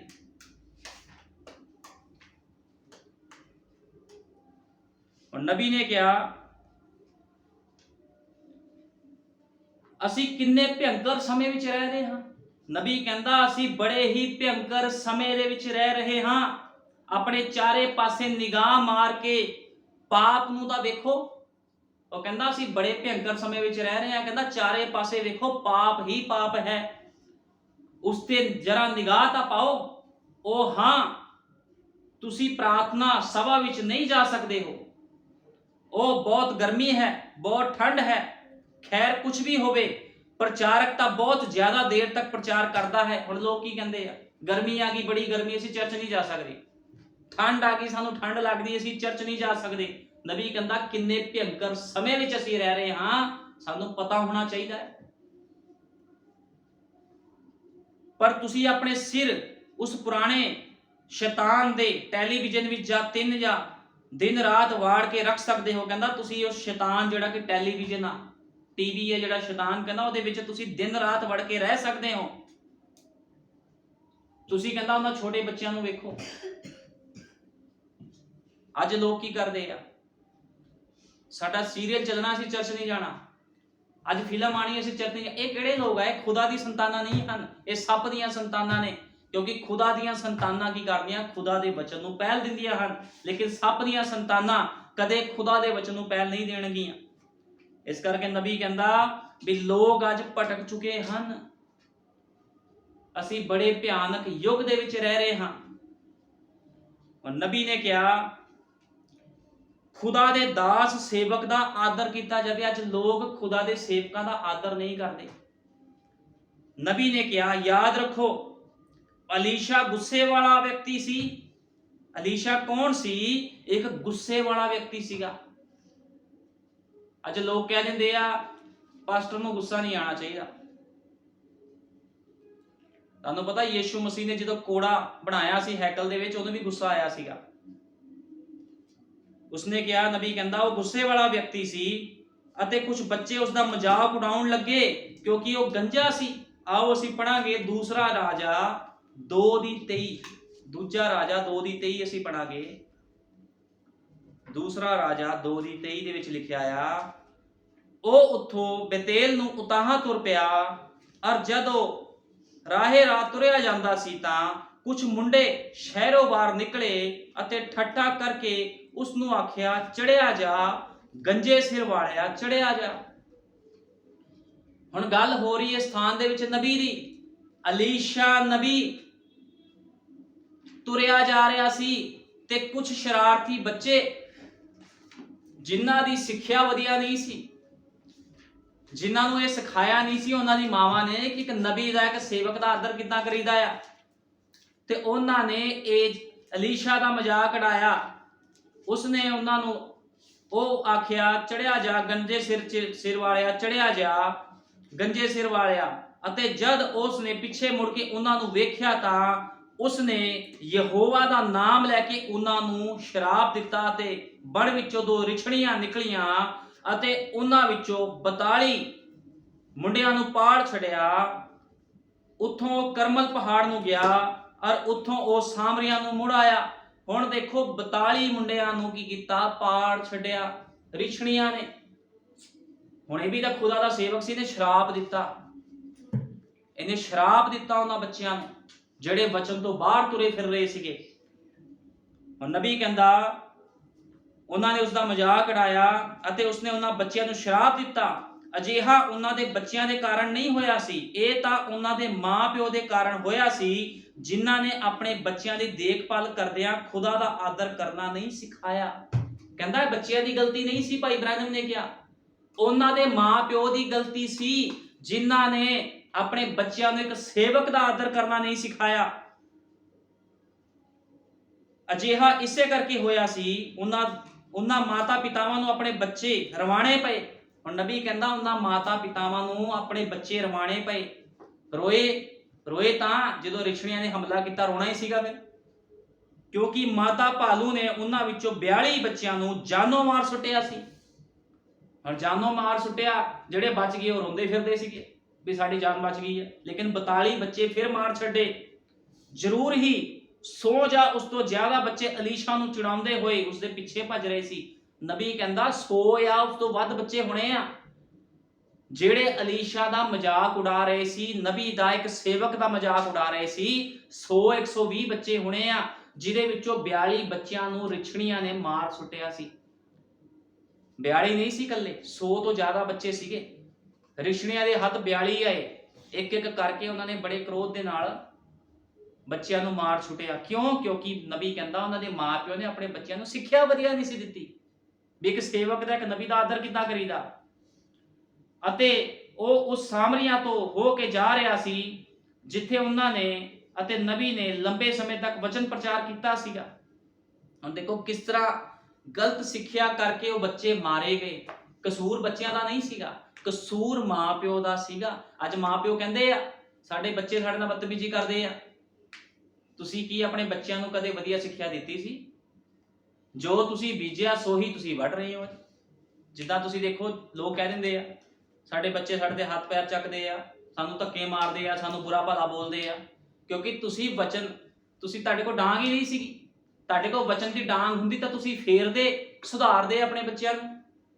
ਜੋ ਤੁਸੀਂ ਬੀਜਿਆ ਤੁਸੀਂ ਅੱਜ ਉਹੀ ਵੱਢ ਰਹੇ ਹੋ, ਤੇ ਇਹਦੇ ਵਿੱਚ ਕਿਹੜੀ ਫਿਰ ਰੋਣ ਵਾਲੀ ਗੱਲ ਆ? ਕੋਈ ਰੋਣ ਵਾਲੀ ਗੱਲ ਨਹੀਂ। ਜੋ ਤੁਸੀਂ ਬੀਜਿਆ ਸੋਈ ਉਹ ਤੁਸੀਂ ਵੱਢਣਾ ਵੀ ਹੈ। ਜੇ ਤੁਸੀਂ ਹਰਾਮਕਾਰ ਬੱਚੇ ਬੀਜੇ ਤੇ ਉਹਨਾਂ ਵਿੱਚੋਂ ਹਰਾਮਕਾਰੀਆਂ ਹੀ ਬਾਹਰ ਆਣੀਆਂ ਨੇ। ਦੇਖੋ ਜਾ ਕੇ ਮਸੀਹ ਲੋਕਾਂ ਦੇ ਘਰਾਂ ਦੇ ਹਾਲਾਤ, ਹਰਾਮਕਾਰ ਬੱਚੇ ਪੈਦਾ ਹੋ ਰਹੇ ਹਨ। ਮਾਵਾਂ ਨੂੰ ਇਹ ਨਹੀਂ ਪਤਾ, ਮਸੀਹ ਮਾਵਾਂ ਨੂੰ, ਵੀ ਬੱਚਿਆਂ ਨੂੰ ਸਿੱਖਿਆ ਕਿੱਦਾਂ ਦੀ ਦੇਣੀ ਆ। ਫਿਰ ਕਹਿੰਦੇ ਸਾਡੇ ਬੱਚੇ ਵਿਗੜੇ ਹੋਏ ਆ, ਲੇਕਿਨ ਨਬੀ ਕਹਿੰਦਾ ਮਾਂ ਦਾ ਅਹੁਦਾ ਬੜਾ ਹੀ ਵੱਡਾ ਅਹੁਦਾ ਹੈ। ਜੇ ਇਹਨਾਂ ਬੱਚਿਆਂ ਨੂੰ ਜਿਹੜੇ ਅਲੀਸ਼ਾ ਦੇ ਸ਼ਰਾਬ ਦੇਣ ਦੇ ਦੁਆਰਾ ਬੱਚੇ ਮਾਰੇ ਗਏ ਵਧੀਆ ਸਿੱਖਿਆ ਦਿੱਤੀ ਹੁੰਦੀ ਤਾਂ ਨਬੀ ਦਾ ਆਦਰ ਕਰਦੇ, ਲੇਕਿਨ ਉਹਨਾਂ ਨੂੰ ਬਦਲੇ ਵਿੱਚ ਕੀ ਮਿਲਿਆ? ਮੌਤ ਉਹਨਾਂ ਨੂੰ ਲੈ ਕੇ ਚਲੇ ਗਈ ਤੇ ਬਾਕੀ ਰੋਂਦੇ ਫਿਰ ਰਹੇ ਸੀਗੇ। ਨਬੀ ਕਹਿੰਦਾ ਬੱਚਿਆਂ ਨੂੰ ਬਾਈਬਲ ਨਾਲ ਪਿਆਰ ਕਰਨਾ, ਉਸ ਦਾ ਆਦਰ ਕਰਨਾ ਅਤੇ ਉਸ ਨੂੰ ਪੜ੍ਹਨਾ ਸਿਖਾਓ। ਕੌਣ ਸਿਖਾਊਗਾ? ਇਹ ਮਾਂ ਦਾ ਫਰਜ਼ ਹੁੰਦਾ ਹੈ। ਮੈਂ ਤੁਹਾਨੂੰ ਦੱਸਦਾ ਹਾਂ ਅੱਜ ਬਾਲ ਅਪਰਾਧਾਂ ਦੀ ਲਹਿਰ ਜਿਹੀ ਚੱਲ ਪਈ ਹੈ।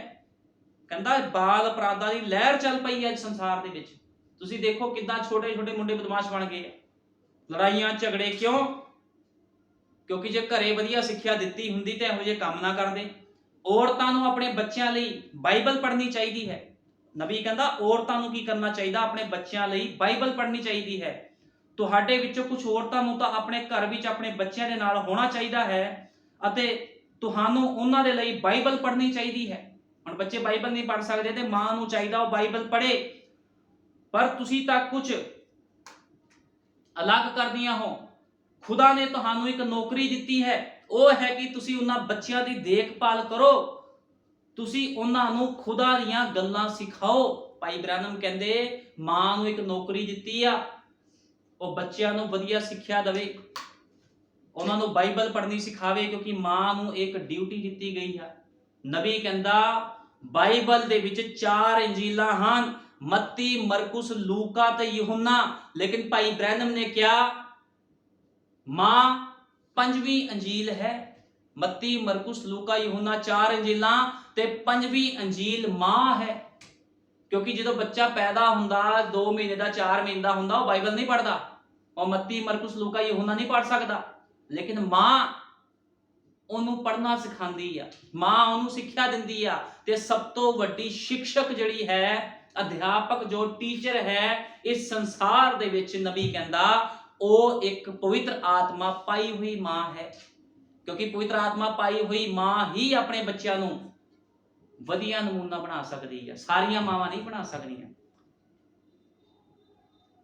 ਅੱਜ ਮਸੀਹ ਔਰਤਾਂ ਕਹਿਣ ਵੀ ਅਸੀਂ ਆਪਣੇ ਬੱਚਿਆਂ ਨੂੰ ਆਤਮਿਕ ਬਣਾ ਰਹੇ ਹਾਂ। ਜੇ ਮਾਂ ਆਤਮਿਕ ਹੋਵੇਗੀ ਤਾਂ ਹੀ ਬੱਚੇ ਆਤਮਿਕ ਹੋਣਗੇ। ਜੇ ਮਾਂ ਕਿਲੋ ਲਿਪਸਟਿਕ ਲਾ ਕੇ ਘੁੰਮ ਰਹੀ ਆ, ਪੈਂਟਾਂ ਪਾ ਕੇ ਮਾਂ ਘੁੰਮ ਰਹੀ ਆ, ਤੇ ਉਹਦੀ ਬੇਟੀਆਂ ਕੀ ਕਰਨਗੀਆਂ? ਉਹ ਵੀ ਪੈਂਟਾਂ ਹੀ ਪਾਣਗੀਆਂ, ਉਹ ਵੀ ਲਿਪਸਟਿਕਾਂ ਲਗਾਣਗੀਆਂ, ਉਹ ਵੀ ਹਰਾਮਕਾਰੀਆਂ ਕਰਨਗੀਆਂ। ਕਿਉਂਕਿ ਨਬੀ ਕਹਿੰਦਾ ਜਿੱਦਾਂ ਦੀ ਉਹਦੀ ਮਾਂ ਉਦਾਂ ਦੇ ਉਹਦੇ ਬੱਚੇ। ਜੇ ਮਾਂ ਵਚਨ ਦੇ ਵਿੱਚ ਭਰੀ ਹੋਈ ਆ, ਪਵਿੱਤਰ ਆਤਮਾ ਦੇ ਨਾਲ ਭਰੀ ਹੋਈ ਆ, ਸਿੰਪਲ ਸਧਾਰਨ ਕੱਪੜੇ ਪਾਉਂਦੀ ਆ, ਤੇ ਬੱਚੇ ਵੀ ਉਸੇ ਤਰ੍ਹਾਂ ਕਰਨਗੇ, ਉਹਦੀਆਂ ਬੇਟੀਆਂ ਵੀ ਉਸੇ ਤਰ੍ਹਾਂ ਕਰਨਗੀਆਂ। ਲੇਕਿਨ ਜੇ ਮਾਂ ਹੀ ਇਜਬਲ ਬਣੀ ਫਿਰਦੀ ਆ, ਅੱਜ ਤੁਸੀਂ ਦੇਖੋ ਮਸੀਹ ਔਰਤਾਂ ਨੂੰ ਇਜਬਲਾਂ ਵਾਂਗੂ ਤੁਰੀਆਂ ਫਿਰਦੀਆਂ ਹਨ, ਤੇ ਉਹਨਾਂ ਦੀ ਬੇਟੀਆਂ ਵੀ ਤਾਂ ਫਿਰ ਇਜਬਲ ਹੀ ਹਨ। ਜੇ ਉਹਨਾਂ ਦੀ ਮਾਂ ਇਜਬਲ ਬਣੀ ਫਿਰਦੀ ਹੈ, ਪਿਓ ਹਾਬ ਬਣਿਆ ਫਿਰਦਾ, ਤੇ ਬੱਚੇ ਵੀ ਉਸੇ ਤਰ੍ਹਾਂ ਦੇ ਹੋਣਗੇ ਫਿਰ। ਕਿਉਂਕਿ ਇਹ ਇੱਕ ਕੋੜੀ ਸੱਚਾਈ ਹੈ। ਹੋ ਸਕਦਾ ਹੈ ਲੋਕਾਂ ਨੂੰ ਇਹ ਗੱਲਾਂ ਚੁਭਦੀਆਂ ਹੋਣ, ਲੇਕਿਨ ਇੱਕ ਸੱਚਾਈ ਆ। ਜੋ ਕੁਝ ਖੁਦਾ ਦਾ ਵਚਨ ਕਹਿੰਦਾ ਸੱਚ ਤੇ ਆਮੀਨ ਹੈ।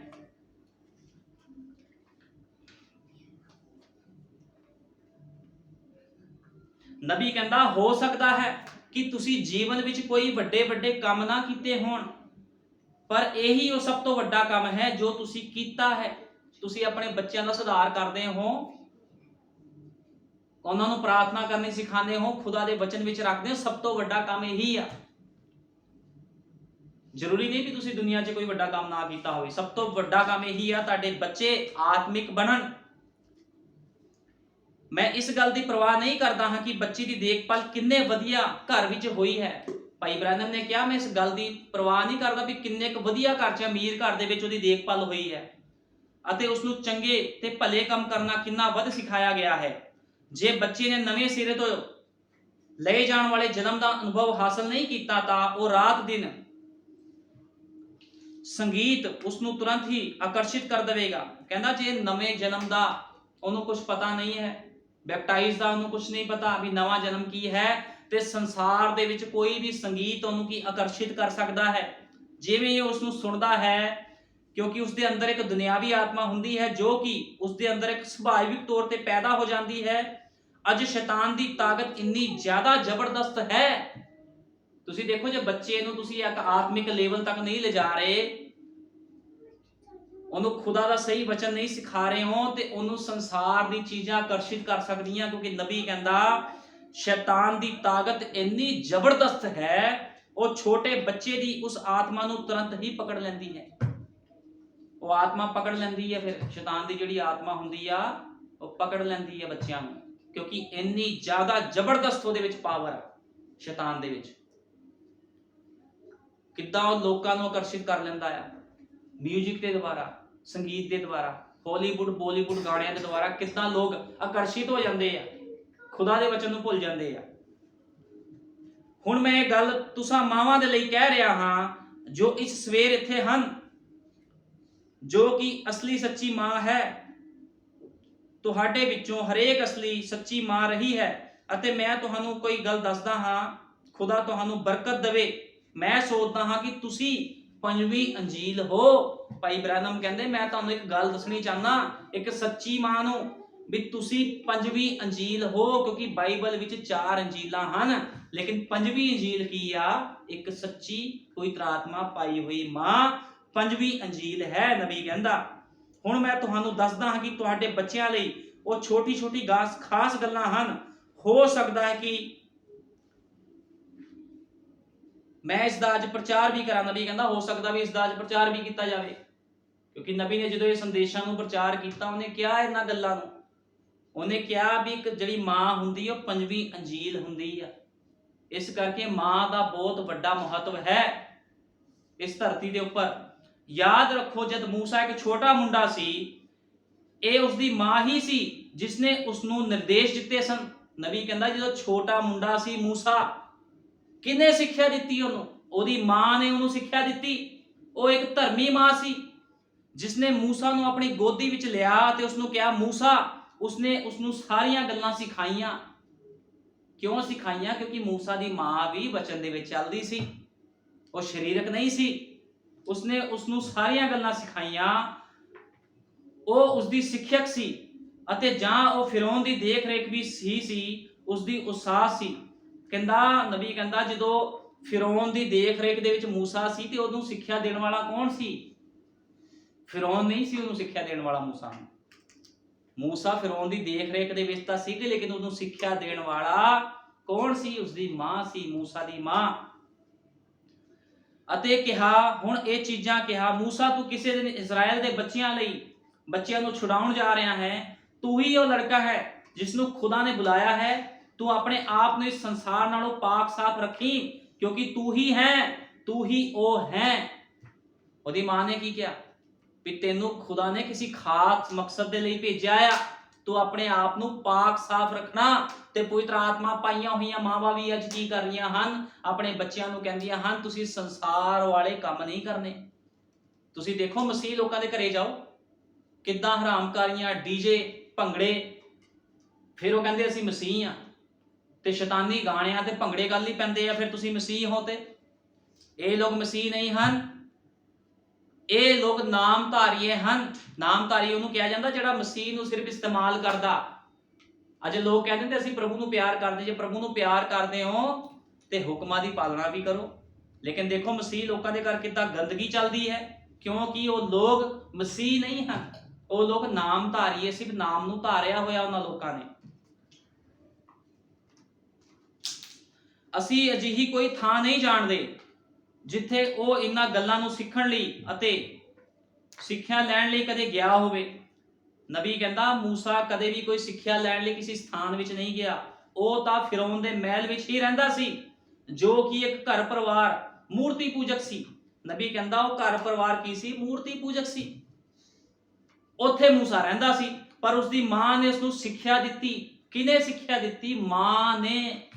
ਇਸ ਕਰਕੇ ਨਬੀ ਕਹਿੰਦਾ ਮਾਂ ਦਾ ਅਹੁਦਾ ਬਹੁਤ ਵੱਡਾ ਆ। ਕਿਹੜੀ ਮਾਂ ਦਾ? ਮਾਵਾਂ ਤਾਂ ਬਹੁਤ ਹਨ, ਪੂਰੇ ਸੰਸਾਰ, ਪੂਰੇ ਵਰਲਡ 'ਚ ਮਾਵਾਂ ਹਨ, ਲੇਕਿਨ ਕਿਹੜੀ ਮਾਂ ਦਾ ਅਹੁਦਾ ਵੱਡਾ ਹੈ? ਜਿਹਦੇ ਕੋਲ ਪਵਿੱਤਰ ਆਤਮਾ ਹੈ, ਉਹੀ ਮਾਂ ਹੁੰਦੀ ਅਸਲੀ। ਜਿਹੜੀ ਪਵਿੱਤਰ ਆਤਮਾ ਤੋਂ ਖਾਲੀ ਉਹ ਮਾਂ ਨਹੀਂ ਹੁੰਦੀ ਕਦੇ ਵੀ। ਇਸ ਗੱਲ ਨੂੰ ਯਾਦ ਰੱਖਣਾ। ਬੜੇ ਲੋਕਾਂ ਨੇ ਇਸ ਗੱਲ ਤੋਂ ਠੋਕਰ ਖਾਣੀ ਆ, ਲੇਕਿਨ ਇਹ ਸੱਚਾਈ ਹੈ, ਇਹ ਆਮੀਨ ਹੈ ਗੱਲ ਜੋ ਮੈਂ ਕਹਿ ਰਿਹਾ। ਮਾਂ ਉਹੀ ਹੁੰਦੀ ਜਿਹਦੇ ਕੋਲ ਪਵਿੱਤਰ ਆਤਮਾ ਹੈ, ਕਿਉਂਕਿ ਉਹ ਆਪਣੇ ਬੱਚਿਆਂ ਨੂੰ ਸੰਸਾਰ ਵਿੱਚ ਨਹੀਂ ਜਾਣ ਦਿੰਦੀ। ਉਕਾਬ ਮਾਂ ਆਪਣੇ ਬੱਚਿਆਂ ਨੂੰ ਆਪਣੇ ਖੰਭਾਂ ਦੇ ਹੇਠ ਲੁਕਾ ਕੇ ਰੱਖਦੀ ਹੈ। ਉਹ ਇੱਕ ਅਸਲੀ ਸੱਚੀ ਮਾਂ ਸੀ। ਉਸਨੇ ਹੀ ਉਸਨੂੰ ਯਹੋਵਾ ਦੇ ਹੁਕਮ ਸਿਖਾਏ। ਕਿਹਨੇ ਸਿਖਾਏ? ਮੂਸਾ ਦੀ ਮਾਂ ਨੇ ਯਹੋਵਾ ਦੇ ਹੁਕਮ ਮੂਸਾ ਨੂੰ ਸਿਖਾਏ ਸੀ। ਉਸਨੇ ਉਸਨੂੰ ਦੱਸਿਆ ਸੀ ਕਿ ਜ਼ਰੂਰ ਕਿਵੇਂ ਪਵਿੱਤਰ ਰਹਿਣਾ ਚਾਹੀਦਾ ਹੈ। ਉਸਨੇ ਉਸਨੂੰ ਦੱਸਿਆ ਸੀ ਕਿ ਜੀਵਨ ਵਿੱਚ ਕਿਵੇਂ ਜੀਉਣਾ ਚਾਹੀਦਾ ਹੈ। ਉਸਨੇ ਉਸਨੂੰ ਇਹ ਵੀ ਦੱਸਿਆ ਸੀ ਕਿ ਖੁਦਾ ਉਸਦੇ ਨਾਲ ਕੀ ਕੀ ਕਰੇਗਾ ਅਤੇ ਉਸਨੇ ਕੀ ਕੀ ਕਰਨਾ ਚਾਹੀਦਾ ਹੈ। ਅਤੇ ਇਹ ਸਾਰੀਆਂ ਗੱਲਾਂ ਮੂਸਾ ਦੇ ਜੀਵਨ ਪਰ ਉਸਦੇ ਨਾਲ ਬਣੀਆਂ ਰਹੀਆਂ। ਕਿਹਦੇ ਦੁਆਰਾ? ਮਾਂ ਦੇ ਦੁਆਰਾ। ਇਸ ਕਰਕੇ ਸਾਡੇ ਯੁੱਗ ਦੇ ਨਬੀ ਨੇ ਮਾਂ ਦੇ ਉੱਪਰ ਪ੍ਰਚਾਰ ਕੀਤਾ ਵੀ ਇੱਕ ਮਾਂ ਕੀ ਹੁੰਦੀ ਆ। ਲੋਕੀ ਮਦਰ ਡੇ ਮਨਾਉਂਦੇ ਆ, ਇੱਕ ਦਿਨ ਵਾਲਾ, ਲੇਕਿਨ ਜੇ ਪਵਿੱਤਰ ਆਤਮਾ ਪਾਈ ਹੋਈ ਇੱਕ ਮਾਂ ਆਪਣੇ ਬੱਚਿਆਂ ਨੂੰ ਵਧੀਆ ਸਿੱਖਿਆ ਦਿੰਦੀ ਹੈ ਤੇ ਰੋਜ਼ ਮਦਰ ਡੇ ਹੈ। ਫਿਰ ਰੋਜ਼ ਹੀ ਫਿਰ ਮਾਂ ਦਾ ਦਿਨ ਹੁੰਦਾ, ਕਿਉਂਕਿ ਮਾਂ ਹੀ ਸਿੱਖਿਅਕ ਹੁੰਦੀ ਹੈ ਅਸਲੀ। ਭਾਈ ਬ੍ਰੈਨਮ ਨੇ ਕਿਹਾ ਔਰਤਾਂ ਪ੍ਰਚਾਰ ਨਹੀਂ ਕਰ ਸਕਦੀਆਂ ਪੁਲਪਟ ਤੇ ਖੜ ਕੇ, ਉਹਨੂੰ ਅਧਿਕਾਰ ਨਹੀਂ ਆ, ਲੇਕਿਨ ਉਹ ਆਪਣੇ ਘਰ ਦੇ ਵਿੱਚ ਆਪਣੇ ਬੱਚਿਆਂ ਦੇ ਉੱਪਰ ਪ੍ਰਚਾਰਕ ਹੈ। ਉਹ ਆਪਣੇ ਬੱਚਿਆਂ ਨੂੰ ਸਿਖਾ ਸਕਦੀ, ਉਹ ਆਪਣੇ ਬੱਚਿਆਂ ਦੀ ਪਾਸਟਰ ਹੁੰਦੀ ਆ। ਮਾਂ ਸਿਰਫ ਉਹ ਪੁਲਪਟ ਤੇ ਪ੍ਰਚਾਰ ਨਹੀਂ ਕਰ ਸਕਦੀ, ਆਪਣੇ ਘਰ ਦੇ ਵਿੱਚ ਆਪਣੇ ਬੱਚਿਆਂ ਦੇ ਉੱਪਰ ਉਹ ਪਾਸਟਰ ਹੈ, ਆਪਣੇ ਬੱਚਿਆਂ ਨੂੰ ਸਿੱਖਿਆ ਦਿੰਦੀ ਆ। ਕਿਉਂਕਿ ਬੱਚੇ ਜਦੋਂ ਛੋਟੇ ਹੁੰਦੇ ਉਹ ਪਾਸਟਰ ਦੀ ਗੱਲਾਂ ਨੂੰ ਨਹੀਂ ਸਮਝ ਪਾਉਂਦੇ ਵੀ ਪਾਸਟਰ ਕੀ ਗੱਲਾਂ ਕਰ ਰਿਹਾ, ਲੇਕਿਨ ਉਹ ਆਪਣੇ ਬੱਚੇ ਕੀ ਕਰਦੇ ਹਨ? ਮਾਂ ਦੀ ਗੱਲਾਂ ਨੂੰ ਜਲਦੀ ਸਮਝ ਜਾਂਦੇ ਹਨ। ਇਸ ਕਰਕੇ ਮਾਂ ਘਰ ਦੇ ਵਿੱਚ ਪਾਸਟਰ ਆ, ਨਬੀ ਕਹਿੰਦਾ। ਅਤੇ ਕਦੇ ਵੀ ਉਹ ਭਲੀ ਸੱਚੀ ਅਸਲੀ ਮਾਂ, ਵਫਾਦਾਰ ਮਾਂ ਆਪਣੇ ਨਿੱਕੇ ਨਿੱਕੇ ਬੱਚਿਆਂ ਨੂੰ ਫਿਲਮੀ ਸ਼ੋਅ ਅਤੇ ਨਾਚ ਅਤੇ ਅਜਿਹੇ ਹੋਰ ਕੰਮਾਂ ਲਈ ਭੇਜਣ ਦੀ ਬਜਾਏ ਉਹਨਾਂ ਨੂੰ ਆਪਣੀ ਗੋਦ ਵਿੱਚ ਬਿਠਾਵੇਗੀ ਅਤੇ ਉਹਨਾਂ ਨੂੰ ਪ੍ਰਭੂ ਯਿਸੂ ਮਸੀਹ ਬਾਰੇ ਸਿਖਾਵੇਗੀ। ਹੁਣ ਮੈਂ ਨਹੀਂ ਇਹ ਗੱਲਾਂ ਨੂੰ ਕਹਿ ਰਿਹਾ, ਸਾਡੇ ਯੁੱਗ ਦਾ ਨਬੀ ਇਸ ਗੱਲਾਂ ਨੂੰ ਕਹਿ ਰਿਹਾ, ਖੁਦਾ ਦਾ ਮੂੰਹ ਇਸ ਗੱਲਾਂ ਨੂੰ ਕਹਿ ਰਿਹਾ ਆ ਵੀ ਇੱਕ ਪਵਿੱਤਰ ਆਤਮਾ ਪਾਈ ਹੋਈ ਮਾਂ ਕੀ ਕਰਦੀ ਆ। ਇੱਕ ਸੱਚੀ ਅਸਲੀ ਮਾਂ, ਵਫਾਦਾਰ ਮਾਂ ਕੀ ਕਰਦੀ? ਆਪਣੇ ਬੱਚਿਆਂ ਨੂੰ ਫਿਲਮੀ ਸ਼ੋਅ ਨਹੀਂ ਦਿਖਾਉਂਦੀ, ਭੰਗੜੇ ਨਹੀਂ ਪਾਉਂਦੀ ਵੀ ਨੱਚੋ ਜਾ ਕੇ, ਮਾਮੇ ਤਾਏ ਚਾਚਿਆਂ ਚਲ ਗਏ, ਵਿਆਹ ਤੇ ਚਲ ਗਏ, ਜਨਮ ਦਿਨਾਂ ਚਲ ਗਏ, ਜਾ ਕੇ ਭੰਗੜੇ ਪਾਓ। ਇਹ ਇੱਕ ਆਤਮਿਕ ਮਾਂ ਨਹੀਂ ਕਰਦੀ। ਸਰੀਰ ਨਾਲ ਭਰੀ ਹੋਈ ਔਰਤ ਇਹ ਕੰਮ ਕਰਦੀ ਹੈ। ਅਸਲੀ ਮਾਂ ਕੀ ਕਰਦੀ ਹੈ? ਉਸਨੂੰ ਪ੍ਰਭੂ ਯਿਸੂ ਮਸੀਹ ਬਾਰੇ ਸਿਖਾਵੇਗੀ। ਨਬੀ ਕਹਿੰਦਾ ਅਸਲੀ ਮਾਂ ਬੱਚੇ ਨੂੰ ਪ੍ਰਭੂ ਯਿਸੂ ਮਸੀਹ ਬਾਰੇ ਸਿਖਾਵੇਗੀ। ਤੇ ਨਬੀ ਕਹਿੰਦਾ ਇਹ ਬਹੁਤ ਹੀ ਬੁਰੀ ਗੱਲ ਹੈ। ਅੱਜ ਮਾਵਾਂ ਆਪਣੇ ਬੱਚਿਆਂ ਨੂੰ ਲੈ ਕੇ ਉਹਨਾਂ ਨੂੰ ਬਾਈਬਲ ਦੀ ਕਹਾਣੀਆਂ ਨਹੀਂ ਸੁਣਾਉਂਦੀਆਂ ਹਨ। ਨਬੀ ਕਹਿ ਰਿਹਾ ਇਹ ਬਹੁਤ ਬੁਰੀ ਗੱਲ ਆ, ਮਾਵਾਂ ਆਪਣੇ ਬੱਚਿਆਂ ਨੂੰ ਬਾਈਬਲ ਦੀ ਕਹਾਣੀਆਂ ਨਹੀਂ ਸੁਣਾ ਰਹੀ ਵੀ ਬਾਈਬਲ ਵਿੱਚ ਦਾਊਦ ਨੇ ਕੀ ਕੀਤਾ ਸੀ, ਸੈਮੂਅਲ ਨੇ ਕੀ ਕੀਤਾ ਸੀਗਾ, ਇਹ ਨਹੀਂ ਸਿਖਾ ਰਹੀਆਂ। ਮੁਸ਼ਕਿਲ ਨਾਲ ਹੀ ਕੋਈ ਪਾਸਟਰ ਮਿਲਦਾ ਹੈ ਜੋ ਅਜਿਹਾ ਕਰੇਗਾ। ਇਹ ਤਾਂ ਇਕੱਲੀ ਮਾਂ ਨੂੰ ਕਰਨਾ ਚਾਹੀਦਾ ਹੈ। ਕਹਿੰਦਾ ਮੁਸ਼ਕਿਲ ਨਾਲ ਹੀ ਆ ਕੋਈ ਇਹੋ ਜਿਹਾ ਪਾਸਟਰ ਮਿਲੇ ਜੋ ਤੁਹਾਨੂੰ ਵਧੀਆ ਸਿੱਖਿਆ ਦੇਵੇ, ਲੇਕਿਨ ਨਬੀ ਕਹਿੰਦਾ ਇਹ ਤਾਂ ਮਾਂ ਨੂੰ ਹੀ ਕਰਨਾ ਚਾਹੀਦਾ ਹੈ। ਮੈਂ ਸੋਚਦਾ ਹਾਂ ਕਿ 5 ਅੰਜੀਲਾਂ ਹਨ, ਤੁਸੀਂ ਤਾਂ ਸਿਰਫ ਉਹਨਾਂ 4 ਅੰਜੀਲਾਂ ਨੂੰ ਹੀ ਜਾਣਦੇ ਹੋ ਜੋ ਬਾਈਬਲ ਵਿੱਚ ਹਨ, ਪਰ ਇਹ 5 ਅੰਜੀਲਾਂ ਹਨ, ਮੱਤੀ, ਮਰਕੁਸ, ਲੂਕਾ, ਯਹੂਨਾ ਅਤੇ ਮਾਂ। 5 ਅੰਜੀਲਾਂ ਹਨ। ਭਾਈ ਬ੍ਰਾਨਮ ਨੇ ਕਿਹਾ ਮਾਂ ਉਹਨਾਂ ਨੂੰ ਉਦੋਂ ਸਿੱਖਿਆ ਦਿੰਦੀ ਹੈ ਜਦੋਂ ਉਹ ਛੋਟੇ ਛੋਟੇ ਬੱਚੇ ਹੁੰਦੇ ਹਨ। ਨਬੀ ਕਹਿੰਦਾ ਮਾਂ ਉਦੋਂ ਸਿੱਖਿਆ ਦਿੰਦੀ ਜਦੋਂ ਛੋਟੇ ਛੋਟੇ ਬੱਚੇ ਹੁੰਦੇ ਹਨ। ਕਿਹੜੀ ਮਾਂ? ਜਿਹਦੇ ਕੋਲ ਪਵਿੱਤਰ ਆਤਮਾ ਹੈ। ਇਸ ਲਈ ਮਾਂ ਨੂੰ ਚਾਹੀਦਾ ਹੈ ਕਿ ਉਹ ਉਹਨਾਂ ਨੂੰ ਉਦੋਂ ਹੀ ਸਿਖਾਉਣਾ ਸ਼ੁਰੂ ਕਰ ਦੇਣ, ਇਸ ਤੋਂ ਪਹਿਲਾਂ ਕਿ ਉਹ ਮੱਤੀ, ਮਰਕੁਸ, ਲੂਕਾ, ਯਹੂਨਾ ਬਾਰੇ ਕੁਝ ਜਾਣਨ। ਕਿੰਨੀ ਵੱਡੀ ਤੇ ਮਹਾਨ ਗੱਲ ਸਾਡੇ ਯੁੱਗ ਦੇ ਨਬੀ ਨੇ ਕਹੀ। ਉਹ ਕਹਿੰਦਾ ਮਾਂ ਨੂੰ ਚਾਹੀਦਾ ਆ ਬੱਚਿਆਂ ਨੂੰ ਉਦੋਂ ਹੀ ਸਿਖਾਉਣਾ ਸ਼ੁਰੂ ਕਰ ਦੇਵੇ, ਇਸ ਤੋਂ ਪਹਿਲਾਂ ਕਿ ਉਹ ਵੱਡੇ ਹੋਣ, ਬਾਈਬਲ ਪੜ੍ਹਨ, ਮੱਤੀ, ਮਰਕੁਸ, ਲੂਕਾ, ਯਹੂਨਾ ਨੂੰ ਪੜ੍ਹਨ। ਉਸ ਤੋਂ ਪਹਿਲਾਂ ਤੁਸੀਂ ਉਹਨਾਂ ਨੂੰ ਵਚਨ ਦੀ ਸਿੱਖਿਆ ਦੇਣੀ ਸ਼ੁਰੂ ਕਰ ਦਿਵੋ। ਅਤੇ ਜੇ ਮਾਵਾਂ ਨੇ ਬੱਚਿਆਂ ਦੇ ਨਾਲ ਖੁਦਾ ਦੇ ਬਾਰੇ ਗੱਲਾਂ ਕਰਨ ਵਿੱਚ ਅਤੇ ਉਹਨਾਂ ਦੇ ਲਈ ਪ੍ਰਾਰਥਨਾ ਕਰਨ ਵਿੱਚ ਜ਼ਿਆਦਾ ਸਮਾਂ ਬਿਤਾਇਆ ਹੁੰਦਾ ਤਾਂ ਸਾਡੇ ਕੋਲ ਬਾਲ ਅਪਰਾਧ ਘੱਟ ਹੋਣੇ ਸਨ। ਪਹਿਲੀ ਗੱਲ ਇਹ ਹੈ ਕਿ ਬਾਲ ਅਪਰਾਧ ਹੋਣ ਤੋਂ ਪਹਿਲਾਂ ਮਾਂ-ਬਾਪ ਵਾਲੇ ਅਪਰਾਧ ਹੁੰਦੇ ਹਨ। ਕਹਿੰਦਾ ਬਾਲ ਅਪਰਾਧ ਹੋਣ ਇਸ ਤੋਂ ਪਹਿਲਾਂ ਮਾਂ-ਪਿਓ ਵਾਲੇ ਅਪਰਾਧ ਹੁੰਦੇ ਹਨ। ਮਾਂ-ਪਿਓ ਵਧੀਆ ਸਿੱਖਿਆ ਦੇ ਵਿੱਚ ਨਹੀਂ ਹੁੰਦੇ ਤੇ ਇਸ ਕਰਕੇ ਉਹਨਾਂ ਦੇ ਬੱਚੇ ਵੀ ਉਹਨਾਂ ਦੇ ਬਣ ਜਾਂਦੇ ਆ। ਅੱਜ ਲੋਕੀ ਕਹਿੰਦੇ ਮੈਂ ਬੱਚੇ ਨੂੰ ਪਾਲਿਆ, ਮੈਂ ਬੱਚਿਆਂ ਨੂੰ ਪੋਸਿਆ। ਤੁਸੀਂ ਤਾਂ ਪਰਵਰਿਸ਼ ਕੀਤੀ ਹੈ, ਸਿੱਖਿਆ ਥੋੜੀ ਦਿੱਤੀ ਆ। ਜੇ ਸਿੱਖਿਆ ਦਿੱਤੀ ਹੁੰਦੀ ਤੇ ਬੱਚੇ ਅੱਜ ਮਾਂ-ਪਿਓ ਦਾ ਆਦਰ ਕਰਦੇ ਹੁੰਦੇ, ਧੱਕੇ ਨਾ ਮਾਰਦੇ, ਮਾਰ ਕੁੱਟ ਨਾ ਕਰਦੇ, ਕਿਉਂਕਿ ਸਿੱਖਿਆ ਹੀ ਨਹੀਂ ਦਿੱਤੀ। ਗਲਤੀ ਕਿਹਦੀ ਆ? ਬੱਚਿਆਂ ਦੀ ਗਲਤੀ ਨਹੀਂ ਆ। ਗਲਤੀ ਉਹਨਾਂ ਮਾਵਾਂ ਦੀ ਆ ਜਿਨ੍ਹਾਂ ਨੇ ਡਾਂਗ ਨਹੀਂ ਚੱਕੀ। ਵਚਨ ਦੀ ਡਾਂਗ ਚੱਕ ਕੇ ਭਰਾਈ ਹੁੰਦੀ ਤਾਂ ਕਿ ਬੱਚੇ ਨਾ ਸੁਧਰ ਜਾਂਦੇ। ਫਿਰ ਲੋਕ ਕਹਿੰਦੇ ਸਾਡੇ ਪਰਿਵਾਰ ਦੇ ਵਿੱਚ ਸਾਡੇ ਨਾਲ ਏਦਾਂ ਹੋ ਗਿਆ, ਸਾਡੇ ਨਾਲ ਉਦਾਂ ਹੋ ਗਿਆ। ਗਲਤੀ ਕਿਹਦੀ ਆ? ਗਲਤੀ ਖੁਦ ਉਹਨਾਂ ਮਾਂ-ਪਿਓਆਂ ਦੀ ਆ ਜਿਨ੍ਹਾਂ ਨੇ ਆਪਣੇ ਬੱਚਿਆਂ ਨੂੰ ਸਰੀਰਕ ਬਣਾਇਆ, ਕਿਉਂਕਿ ਖੁਦ ਸਰੀਰਕ ਸੀ। ਤੇ ਜੋ ਤੁਸੀਂ ਬੀਜਿਆ ਸੋਈ ਤੁਸੀਂ ਵੱਢ ਰਹੇ ਹੋ ਅੱਜ, ਕਿਉਂਕਿ ਖੁਦਾ ਦਾ ਵਚਨ ਸਾਫ਼ ਤੇ ਸਪਸ਼ਟ ਕਹਿੰਦਾ ਜੋ ਤੁਸੀਂ ਧਰਤੀ ਤੇ ਬੀਜੋਗੇ ਸੋਈ ਉਹ ਤੁਸੀਂ ਵੱਢੋਗੇ ਵੀ।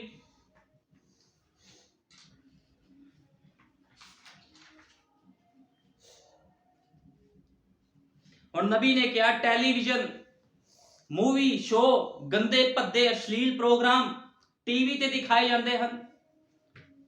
ਨਬੀ ਕਹਿੰਦਾ ਟੈਲੀਵਿਜ਼ਨ ਤੇ ਕੀ ਦਿਖਾਇਆ ਜਾਂਦਾ? ਗੰਦੇ ਸ਼ੋ, ਭੱਦੇ ਅਸ਼ਲੀਲ ਪ੍ਰੋਗਰਾਮ ਦਿਖਾਏ ਜਾਂਦੇ ਹਨ। ਤੁਸੀਂ ਦੇਖੋ ਅੱਜ ਤੁਸੀਂ ਸੀਰੀਅਲ ਦੇਖ ਲਓ ਕੋਈ ਟੀਵੀ ਦੇ ਵਿੱਚ, ਔਰਤਾਂ ਨੇ ਕੱਪੜੇ ਨਹੀਂ ਪੂਰੇ ਪਾਏ ਹੁੰਦੇ ਤੇ ਬੱਚੇ ਦੇਖ ਰਹੇ ਹੁੰਦੇ ਹਨ ਅਧ ਨੰਗੀਆਂ ਔਰਤਾਂ ਨੂੰ, ਤੇ ਕੀ ਪ੍ਰਭਾਵ ਉਹਨਾਂ ਦੇ ਉੱਪਰ ਆਵੇਗਾ ਫਿਰ? ਤੇ ਕੀ ਮਾਂ ਪਿਓ ਨੂੰ ਰੋਕਣਾ ਨਹੀਂ ਚਾਹੀਦਾ?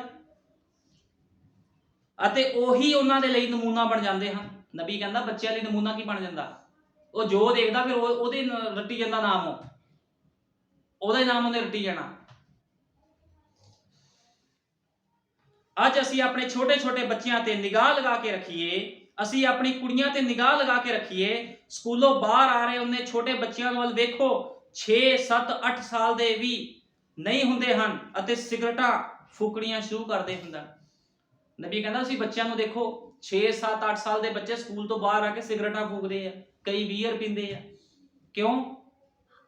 ਸਿੱਖਿਆ ਨਹੀਂ ਦਿੱਤੀ ਵਧੀਆ, ਇਸ ਕਰਕੇ ਕੰਮ ਹੁੰਦੇ ਹਨ। ਲੇਕਿਨ ਨਬੀ ਕਹਿੰਦਾ ਪ੍ਰਾਰਥਨਾ ਬੱਚਿਆਂ ਵਿੱਚੋਂ ਸ਼ੈਤਾਨ ਨੂੰ ਬਾਹਰ ਕੱਢ ਦਿੰਦੀ ਆ। ਇੱਕ ਮਾਂ ਦੀ ਪ੍ਰਾਰਥਨਾ ਕੀ ਕਰਦੀ ਆ? ਸ਼ੈਤਾਨ ਨੂੰ ਬੱਚਿਆਂ ਵਿੱਚੋਂ ਬਾਹਰ ਕੱਢ ਦਿੰਦੀ ਆ। ਇੱਕ ਮਾਂ ਜਦੋਂ ਆਤਮਿਕ ਹੋਵੇ, ਪ੍ਰਾਰਥਨਾ ਕਰਨ ਵਾਲੀ ਹੋਵੇ,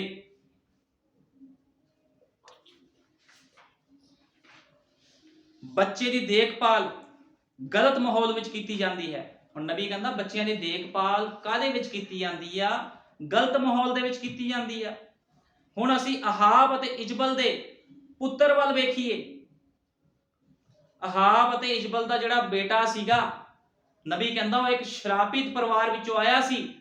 ਅਤੇ ਜਦੋਂ ਤੁਸੀਂ ਇੱਕ ਅਜਿਹਾ ਪਰਿਵਾਰ ਲੈਂਦੇ ਹੋ ਜੋ ਆਪਣੇ ਬੱਚਿਆਂ ਦਾ ਪਾਲਣ ਪੋਸ਼ਣ ਗਲਤ ਮਾਹੌਲ ਵਿੱਚ ਕਰਦੇ ਹਨ, ਤਾਂ ਤੁਸੀਂ ਇਸ ਤੋਂ ਇਲਾਵਾ ਕਿਸੇ ਹੋਰ ਗੱਲ ਦੀ ਮੁਸ਼ਕਲ ਨਾਲ ਹੀ ਆਸ ਕਰ ਸਕਦੇ ਹੋ।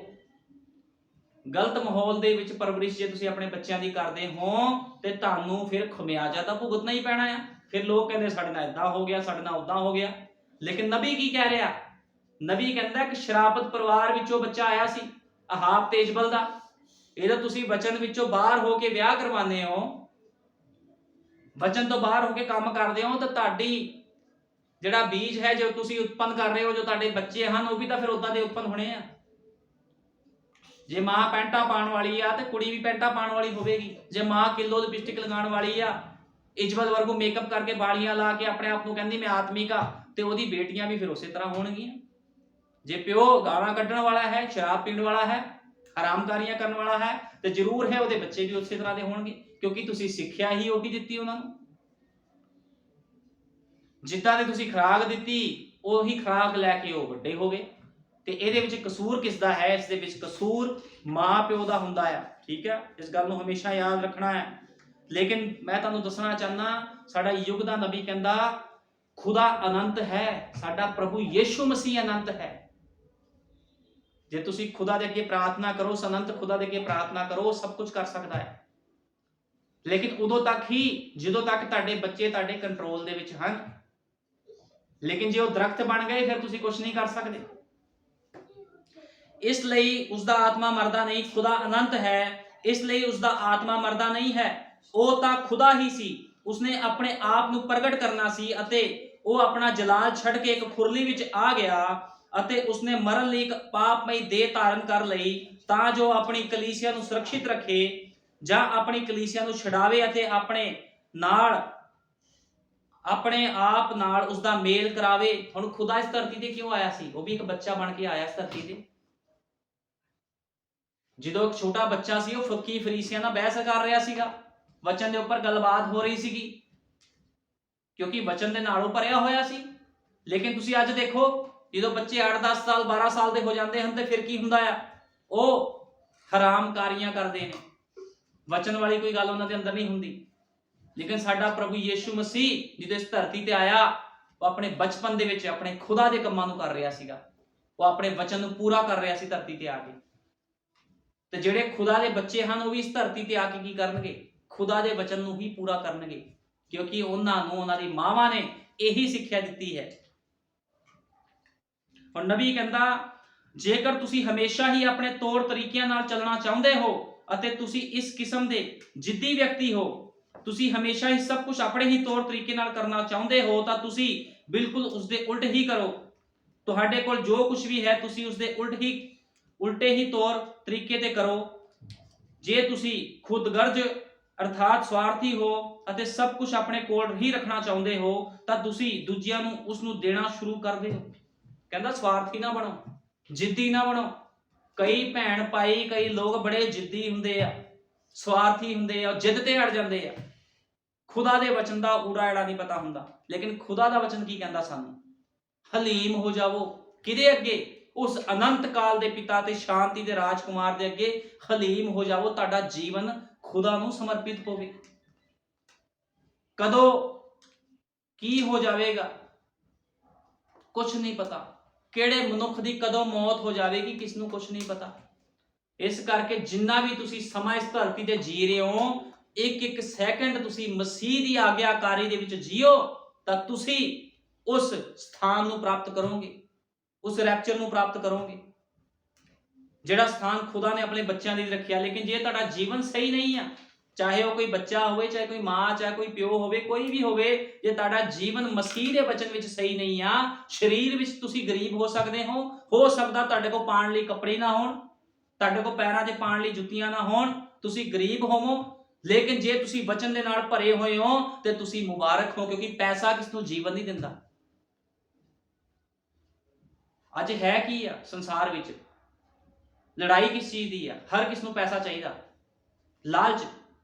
ਜਿਹੜੇ ਬੰਦੇ ਦੀ ਕਬਰਾਂ ਵਿੱਚ ਲੱਤਾਂ ਹੁੰਦੀਆਂ, ਉਹ ਵੀ ਕਹਿੰਦਾ ਮੈਨੂੰ ਪੈਸਾ ਦੇ ਦਿਓ, ਪੈਸਾ ਨਹੀਂ ਛੱਡ ਸਕਦਾ, ਮੈਂ ਪੈਸਾ ਨਹੀਂ ਛੱਡ ਸਕਦੀ, ਜਾਨ ਭਾਵੇਂ ਨਿਕਲ ਜਾਵੇ।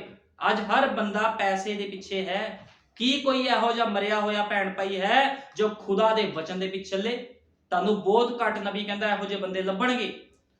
ਜੇਕਰ ਕਲੀਸਿਆ ਪਾਸਟਰ ਦੀ ਇੱਜ਼ਤ ਨਹੀਂ ਕਰਦੀ, ਭਾਈ ਬ੍ਰੈਨਮ ਨੇ ਕਿਹਾ, ਜੇਕਰ ਕਲੀਸਿਆ ਆਪਣੇ ਪਾਸਟਰ ਦੀ ਇੱਜ਼ਤ ਨਹੀਂ ਕਰਦੀ, ਤਾਂ ਸਮਝੋ ਕਲੀਸਿਆ ਬਰਬਾਦ ਹੋ ਚੁੱਕੀ ਹੈ।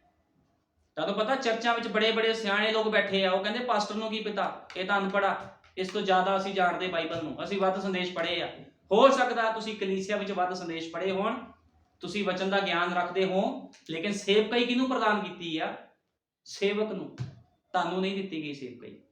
ਇਸ ਕਰਕੇ ਨਬੀ ਕਹਿੰਦਾ ਜੇਕਰ ਕਲੀਸਿਆ ਪਾਸਟਰ ਦੀ ਇੱਜ਼ਤ ਨਹੀਂ ਕਰਦੀ ਤਾਂ ਸਮਝੋ ਕਲੀਸਿਆ ਬਰਬਾਦ ਹੋ ਚੁੱਕੀ ਆ। ਜੇ ਕੋਈ ਪਾਸਟਰ ਨੂੰ ਸਿਖਾਉਣ ਲੱਗ ਪਵੇ, ਤੈਨੂੰ ਨਹੀਂ ਪਤਾ ਵਚਨ ਦਾ, ਸਾਨੂੰ ਪਤਾ ਵਚਨ ਦਾ, ਤੈਨੂੰ ਨਹੀਂ ਪਤਾ ਖੁਦਾ ਦੇ ਕੰਮ ਕਿੱਦਾਂ ਕਰੀਦੇ, ਸਾਨੂੰ ਪਤਾ ਖੁਦਾ ਦੇ ਕੰਮ ਕਿੱਦਾਂ ਦੇ ਕਰੀਦੇ ਹੈ। ਤੂੰ ਕਹਿੰਦਾ ਜੀਵਨ ਸਮਰਪਿਤ ਕਰ ਦੇ, ਤੂੰ ਕਹਿੰਦਾ ਪੈਸਾ ਦੇ ਦੇ, ਹੈ ਤੈਨੂੰ ਜ਼ਿਆਦਾ ਪਤਾ, ਸਾਨੂੰ ਪਤਾ ਆ। ਉਹ ਕਲੀਸਿਆ ਨਬੀ ਕਹਿੰਦਾ ਫਿਰ ਬਰਬਾਦ ਹੋ ਚੁੱਕੀ ਆ।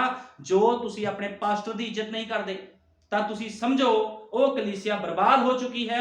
ਅਤੇ ਜੇਕਰ ਕਿਸੇ ਦੇਸ਼ ਵਿੱਚ ਆਪਣੇ ਸਰਵ ਉੱਚ ਅਦਾਲਤ ਸੁਪਰੀਮ ਕੋਰਟ ਅਤੇ ਉਸਦੇ ਫੈਸਲਿਆਂ ਦੀ ਇੱਜ਼ਤ ਨਹੀਂ ਕਰਦਾ, ਕਹਿੰਦਾ ਕੋਈ ਦੇਸ਼ ਸੁਪਰੀਮ ਕੋਰਟ ਦੀ ਇੱਜ਼ਤ ਨਹੀਂ ਕਰਦਾ। ਮੰਨ ਲਓ ਦੇਸ਼ਾਂ ਵਿੱਚ ਕੋਰਟ ਨੇ, ਸੁਪਰੀਮ ਕੋਰਟ ਆ, ਜੋ ਤੁਹਾਨੂੰ ਪਤਾ ਨਿਰਦੇਸ਼ ਨਿਕਲਦੇ ਉਹ ਮੁੱਖ ਮੰਤਰੀ ਨੂੰ ਵੀ ਮੰਨਣੇ ਪੈਂਦੇ। ਫਿਰ ਇਸੇ ਤਰ੍ਹਾਂ ਇੱਕ ਸੇਵਕ ਹੁੰਦਾ, ਜੋ ਸੇਵਕ ਕਹਿ ਦੇਵੇ ਜੇ ਤੁਸੀਂ ਉਹਦੇ ਉਲਟ ਕੰਮ ਕਰਦੇ ਹੋ ਤੇ ਫਿਰ ਤੁਸੀਂ ਸਜ਼ਾ ਦੇ ਹੇਠ ਆ ਜਾਂਦੇ ਹੋ। ਇੱਜ਼ਤ ਨਹੀਂ ਕਰਦਾ ਉਹ ਦੇਸ਼ ਬਰਬਾਦ ਹੋ ਜਾਵੇਗਾ। ਇਹ ਬਿਲਕੁਲ ਠੀਕ ਹੈ, ਸਾਨੂੰ ਉਹਨਾਂ ਚੀਜ਼ਾਂ ਦੀ ਇੱਜ਼ਤ ਕਰਨੀ ਚਾਹੀਦੀ ਹੈ ਕਿਉਂਕਿ ਉਹ ਵੱਡੇ ਸਵਾਮੀ ਹਨ, ਸਮਝੇ। ਪਰ ਆਰੰਭ ਵਿੱਚ ਅਜਿਹਾ ਨਹੀਂ ਸੀ, ਇਹ ਬਿਲਕੁਲ ਸੱਚ ਹੈ। ਅੱਜ ਲੋਕ ਇੱਜ਼ਤ ਨਹੀਂ ਕਰਦੇ, ਸੇਵਕਾਂ ਦੀ ਇੱਜ਼ਤ ਨਹੀਂ ਕਰਦੇ, ਪਾਸਟਰਾਂ ਦੀ ਇੱਜ਼ਤ ਨਹੀਂ ਕਰਦੇ, ਕਿਉਂਕਿ ਲੋਕਾਂ ਦੇ ਅੰਦਰ ਉਹ ਗੱਲਾਂ ਹੀ ਨਹੀਂ ਰਹੀਆਂ। ਉਹ ਪਾਸਟਰ ਨੂੰ ਸਿਖਾਉਣ ਲੱਗ ਪੈਂਦੇ ਆ। ਲੇਕਿਨ ਸਾਡੇ ਯੁੱਗ ਦਾ ਨਬੀ ਕਹਿੰਦਾ ਤੁਹਾਨੂੰ ਆਪਣੇ ਪਾਸਟਰ ਦੀ ਇੱਜ਼ਤ ਕਰਨੀ ਚਾਹੀਦੀ ਹੈ ਕਿਉਂਕਿ ਨਬੀ ਦਾ ਕਹਿਣ ਦਾ ਮਤਲਬ ਆ ਕਿਉਂਕਿ ਉਹ ਵੱਡੇ ਸਵਾਮੀ ਹਨ। ਜਿੱਦਾਂ ਅਦਾਲਤਾਂ ਦੇ ਵਿੱਚ ਇੱਕ ਜੱਜ ਬੈਠਾ ਹੁੰਦਾ ਆ, ਉਹ ਜੋ ਫੈਸਲਾ ਕਰਦਾ ਸਭ ਨੂੰ ਮੰਨਣਾ ਪੈਂਦਾ, ਕੋਈ ਵੀ ਉਹਦੇ ਫੈਸਲੇ ਦੇ ਖਿਲਾਫ ਨਹੀਂ ਜਾਂਦਾ। ਇਸੇ ਤਰ੍ਹਾਂ ਇੱਕ ਚਰਚ ਵਿੱਚ ਇੱਕ ਪਾਸਟਰ ਹੁੰਦਾ ਜੋ ਤੁਹਾਨੂੰ ਕਹਿੰਦਾ ਤੁਹਾਨੂੰ ਕਰਨਾ ਚਾਹੀਦਾ। ਜੇ ਤੁਸੀਂ ਆਗਿਆਕਾਰੀ ਨਹੀਂ ਕਰਦੇ, ਤੁਸੀਂ ਉਹਨੂੰ ਸਿਖਾਉਣ ਲੱਗ ਪੈਂਦੇ ਹੋ ਤੇ ਤੁਸੀਂ ਫਿਰ ਭਟਕੇ ਹੋਏ ਹੋ। ਇਹੋ ਜਿਹੇ ਲੋਕਾਂ ਨੂੰ ਖੁਦਾ ਪਸੰਦ ਨਹੀਂ ਕਰਦਾ। ਇਸ ਕਰਕੇ ਇੱਕ ਮਾਂ ਦਾ ਬਹੁਤ ਵੱਡਾ ਮਹੱਤਵ ਹੁੰਦਾ ਹੈ। ਇੱਕ ਮਾਂ ਆਪਣੇ ਬੱਚਿਆਂ ਨੂੰ ਪਾਸਟਰ ਦੀ ਇੱਜ਼ਤ ਕਰਨੀ ਸਿਖਾਉਂਦੀ ਹੈ। ਜੇ ਮਾਂ ਪਿਓ ਪਾਸਟਰ ਦੀ ਇੱਜ਼ਤ ਕਰਨ ਵਾਲੇ ਨਹੀਂ ਹੋਣਗੇ ਤੇ ਬੱਚੇ ਕਿੱਦਾਂ ਇੱਜ਼ਤ ਕਰਨਗੇ ਇੱਕ ਪਾਸਟਰ ਦੀ? ਕਿਉਂਕਿ ਪਾਸਟਰ ਆਪਣੇ ਵੱਲੋਂ ਨਹੀਂ ਬੋਲਦਾ। ਜੇ ਕੋਈ ਪਵਿੱਤਰ ਆਤਮਾ ਦੇ ਨਾਲ ਭਰਿਆ ਹੋਇਆ ਸੇਵਕ ਹੈ, ਜੋ ਕੁਝ ਉਹ ਬੋਲਦਾ ਆ ਉਹ ਖੁਦਾ ਦੇ ਦੁਆਰਾ ਬੋਲਦਾ ਆ, ਖੁਦਾ ਤੋਂ ਬੁਲਵਾਉਂਦਾ ਆ। ਤੇ ਜੇ ਤੁਸੀਂ ਇੱਕ ਸੇਵਕ ਦੀ ਗੱਲ ਨੂੰ ਅਣਸੁਣਾ ਕਰਦੇ ਹੋ, ਉਹਦੀ ਗੱਲਾਂ ਨੂੰ ਨਹੀਂ ਮੰਨਦੇ, ਜੇ ਉਹ ਤੁਹਾਨੂੰ ਕਹਿੰਦਾ ਸੰਸਾਰ ਤੋਂ ਬਾਹਰ ਆ ਜਾਓ, ਖੁਦਾ ਦੇ ਕੰਮਾਂ ਵਿੱਚ ਅੱਗੇ ਵਧੋ, ਜੇ ਤੁਸੀਂ ਉਹਦੀ ਗੱਲਾਂ ਨੂੰ ਨਹੀਂ ਮੰਨਦੇ, ਤੁਸੀਂ ਖੁਦਾ ਦੀ ਗੱਲਾਂ ਨੂੰ ਰੋਕਦੇ ਹੋ, ਫਿਰ ਤੁਸੀਂ ਖੁਦਾ ਦੇ ਨਾਲ ਟੱਕਰ ਲੈਂਦੇ ਹੋ। ਤੇ ਜਿਹੜਾ ਮਨੁੱਖ ਖੁਦਾ ਦੇ ਨਾਲ ਟੱਕਰ ਲਵੇਗਾ ਜ਼ਰੂਰ ਹੈ ਉਹ ਮਾਰਿਆ ਜਾਵੇ, ਕਿਉਂਕਿ ਜਿਨ੍ਹਾਂ ਨੇ ਖੁਦਾ ਦੇ ਨਾਲ ਟੱਕਰ ਲਈ ਉਹ ਸਭ ਮਾਰੇ ਗਏ। ਹੁਣ ਤੁਹਾਨੂੰ ਪਤਾ ਨੂਹ ਦੇ ਸਮੇਂ ਨੂਹ ਨੇ ਆਪਣੇ ਬੱਚਿਆਂ ਨੂੰ ਸਿੱਖਿਆ ਦਿੱਤੀ ਸੀ ਵਧੀਆ, ਖੁਦਾ ਦਾ ਡਰ ਖੋਬ ਦੱਸਿਆ ਸੀ ਤੇ ਉਹਦੇ ਬੱਚਿਆਂ ਨੇ ਆਗਿਆਕਾਰੀ ਕੀਤੀ। ਉਹਨੇ ਕਿਹਾ ਤੂਫਾਨ ਆਉਣ ਵਾਲਾ ਆ, ਵਰਖਾ ਆਉਣ ਵਾਲੀ ਆ, ਕਿਸ਼ਤੀ ਵਿੱਚ ਚਲੋ ਮੇਰੇ ਨਾਲ ਕੰਮ ਕਰਵਾਓ। ਉਹਦੇ ਬੱਚਿਆਂ ਨੇ ਉਹਦੇ ਨਾਲ ਮਦਦ ਕਰਵਾਈ ਉਸ ਸੇਵਕਾਈ ਦੇ ਕੰਮਾਂ ਦੇ ਵਿੱਚ, ਉਹਦੀ ਪਤਨੀ ਨੇ ਮਦਦ ਕਰਵਾਈ। ਅੱਜ ਲੋਕਾਂ ਨੂੰ ਕਹੋ ਖੁਦਾ ਦੇ ਕੰਮ ਕਰਨੇ ਆ, ਚਰਚ ਦਾ ਕੋਈ ਕੰਮ ਕਰਨਾ, ਉਹ ਜਾ ਇਹ ਤਾਂ ਲਾਲਚੀ ਹੈ, ਇਹ ਪਾਸਟਰ ਹੀ ਲਾਲਚੀ ਹੈ। ਜੇ ਤੁਹਾਨੂੰ ਆਪਣੇ ਪਾਸਟਰ ਦੇ ਜੀਵਨ ਬਾਰੇ ਨਹੀਂ ਪਤਾ ਹਲੇ ਤੱਕ ਵੀ ਉਹ ਕਿੱਦਾਂ ਦਾ ਜੀਵਨ ਬਤੀਤ ਕਰ ਰਿਹਾ ਆ, ਫਿਰ ਤੁਹਾਨੂੰ ਕੁਝ ਵੀ ਵਚਨ ਦਾ ਉਡਾੜਾ ਨਹੀਂ ਪਤਾ ਲੱਗਣਾ। ਜੇ ਤੁਸੀਂ ਆਪਣੇ ਸੇਵਕ ਨੂੰ ਲਾਲਚੀ ਕਹਿੰਦੇ ਹੋ ਜਾਂ ਤੁਸੀਂ ਕਹਿ ਦਿੰਦੇ ਹੋ ਵੀ ਇਹ ਤਾਂ ਐਵੇਂ ਲੱਗਾ ਹੋਇਆ ਵਿਹਲਾ ਆ, ਇਹਨੂੰ ਕੀ ਪਤਾ ਰੱਬ ਦੇ ਕੰਮਾਂ ਦਾ, ਤੁਹਾਨੂੰ ਫਿਰ ਜ਼ਿਆਦਾ ਪਤਾ ਹੈ। ਨੂਹ ਨੂੰ ਜੋ ਖੁਦਾ ਨੇ ਕਿਹਾ ਸੀ ਨੂਹ ਨੇ ਉਹ ਕੀਤਾ, ਉਹਦੇ ਬੱਚਿਆਂ ਨੇ ਆਗਿਆਕਾਰੀ ਕੀਤੀ, ਉਹਦੀ ਪਤਨੀ ਨੇ ਆਗਿਆਕਾਰੀ ਕੀਤੀ ਤੇ ਖੁਦਾ ਨੇ ਉਹਨਾਂ ਨੂੰ ਜੀਵਨ ਬਖਸ਼ਿਆ। ਜੇ ਤੁਸੀਂ ਆਗਿਆਕਾਰੀ ਕਰੋਗੇ ਤੇ ਖੁਦਾ ਤੁਹਾਨੂੰ ਜੀਵਨ ਬਖਸ਼ੇਗਾ। ਇਸ ਕਰਕੇ ਨਬੀ ਕਹਿੰਦਾ ਆਪਣੇ ਸੇਵਕ ਦਾ ਆਦਰ ਕਰੋ, ਆਪਣੇ ਪਾਸਟਰ ਦਾ ਆਦਰ ਕਰੋ। ਜੇ ਤੁਸੀਂ ਆਪਣੇ ਪਾਸਟਰ ਦਾ ਆਦਰ ਨਹੀਂ ਕਰਦੇ ਤੇ ਤੁਸੀਂ ਭਟਕੇ ਹੋਏ ਹੋ, ਤੇ ਤੁਹਾਨੂੰ ਕੁਝ ਵੀ ਨਹੀਂ ਪਤਾ। ਹੁਣ ਨਬੀ ਕਹਿੰਦਾ ਕੀ ਤੁਸੀਂ ਕਲਪਨਾ ਕਰ ਸਕਦੇ ਹੋ ਕਿ ਯਹੋਵਾ ਇੱਕ ਛੋਟੇ ਜਿਹੇ ਬੱਚੇ ਦੇ ਰੂਪ ਵਿੱਚ ਖੁਰਲੀ ਵਿੱਚ ਰੂੜੀ ਵਾਲੇ ਤਬੇਲੇ ਵਿੱਚ ਸੀ? ਕੀ ਤੁਸੀਂ ਇਸ ਗੱਲ ਦੀ ਕਲਪਨਾ ਕਰ ਸਕਦੇ ਹੋ? ਕੀ ਤੁਸੀਂ ਕਲਪਨਾ ਕਰ ਸਕਦੇ ਹੋ ਇੱਕ ਛੋਟਾ ਯਹੋਵਾ ਬੱਚੇ ਵਾਂਗੂ ਖੇਡ ਰਿਹਾ ਸੀ? ਅਨੰਤ ਕਾਲ ਦਾ ਪਿਤਾ, ਸ਼ਾਂਤੀ ਦਾ ਰਾਜਕੁਮਾਰ ਖੁਰਲੀ ਵਿੱਚ ਆ ਗਿਆ ਇੱਕ ਬੱਚਾ ਬਣ ਕੇ। ਇਹ ਇੱਕ ਨਮੂਨਾ ਹੈ। ਤੁਸੀਂ ਇਸ ਬਾਰੇ ਕਿਸ਼ੋਰ ਵਜੋਂ ਕਲਪਨਾ ਕਰ ਸਕਦੇ ਹੋ ਕਿ ਤੁਸੀਂ ਕਲਪਨਾ ਕਰ ਸਕਦੇ ਹੋ ਕਿ ਉਹ ਤਰਖਾਣ ਦੀ ਦੁਕਾਨ ਵਿੱਚ ਕੰਮ ਕਰ ਰਿਹਾ ਸੀ? ਕੀ ਤੁਸੀਂ ਕਲਪਨਾ ਕਰ ਸਕਦੇ ਹੋ ਕਿ ਖੁਦਾ ਪ੍ਰਤੀ ਇੰਨਾ ਆਗਿਆਕਾਰੀ ਸੀ ਕਿ ਸਲੀਬ ਤੇ ਮਰ ਗਿਆ ਤਾਂ ਜੋ ਆਪਣੀ ਡਿੱਗੀ ਹੋਈ ਸ੍ਰਿਸ਼ਟੀ ਰਚਨਾ ਨੂੰ ਛੁਡਾ ਲਵੇ?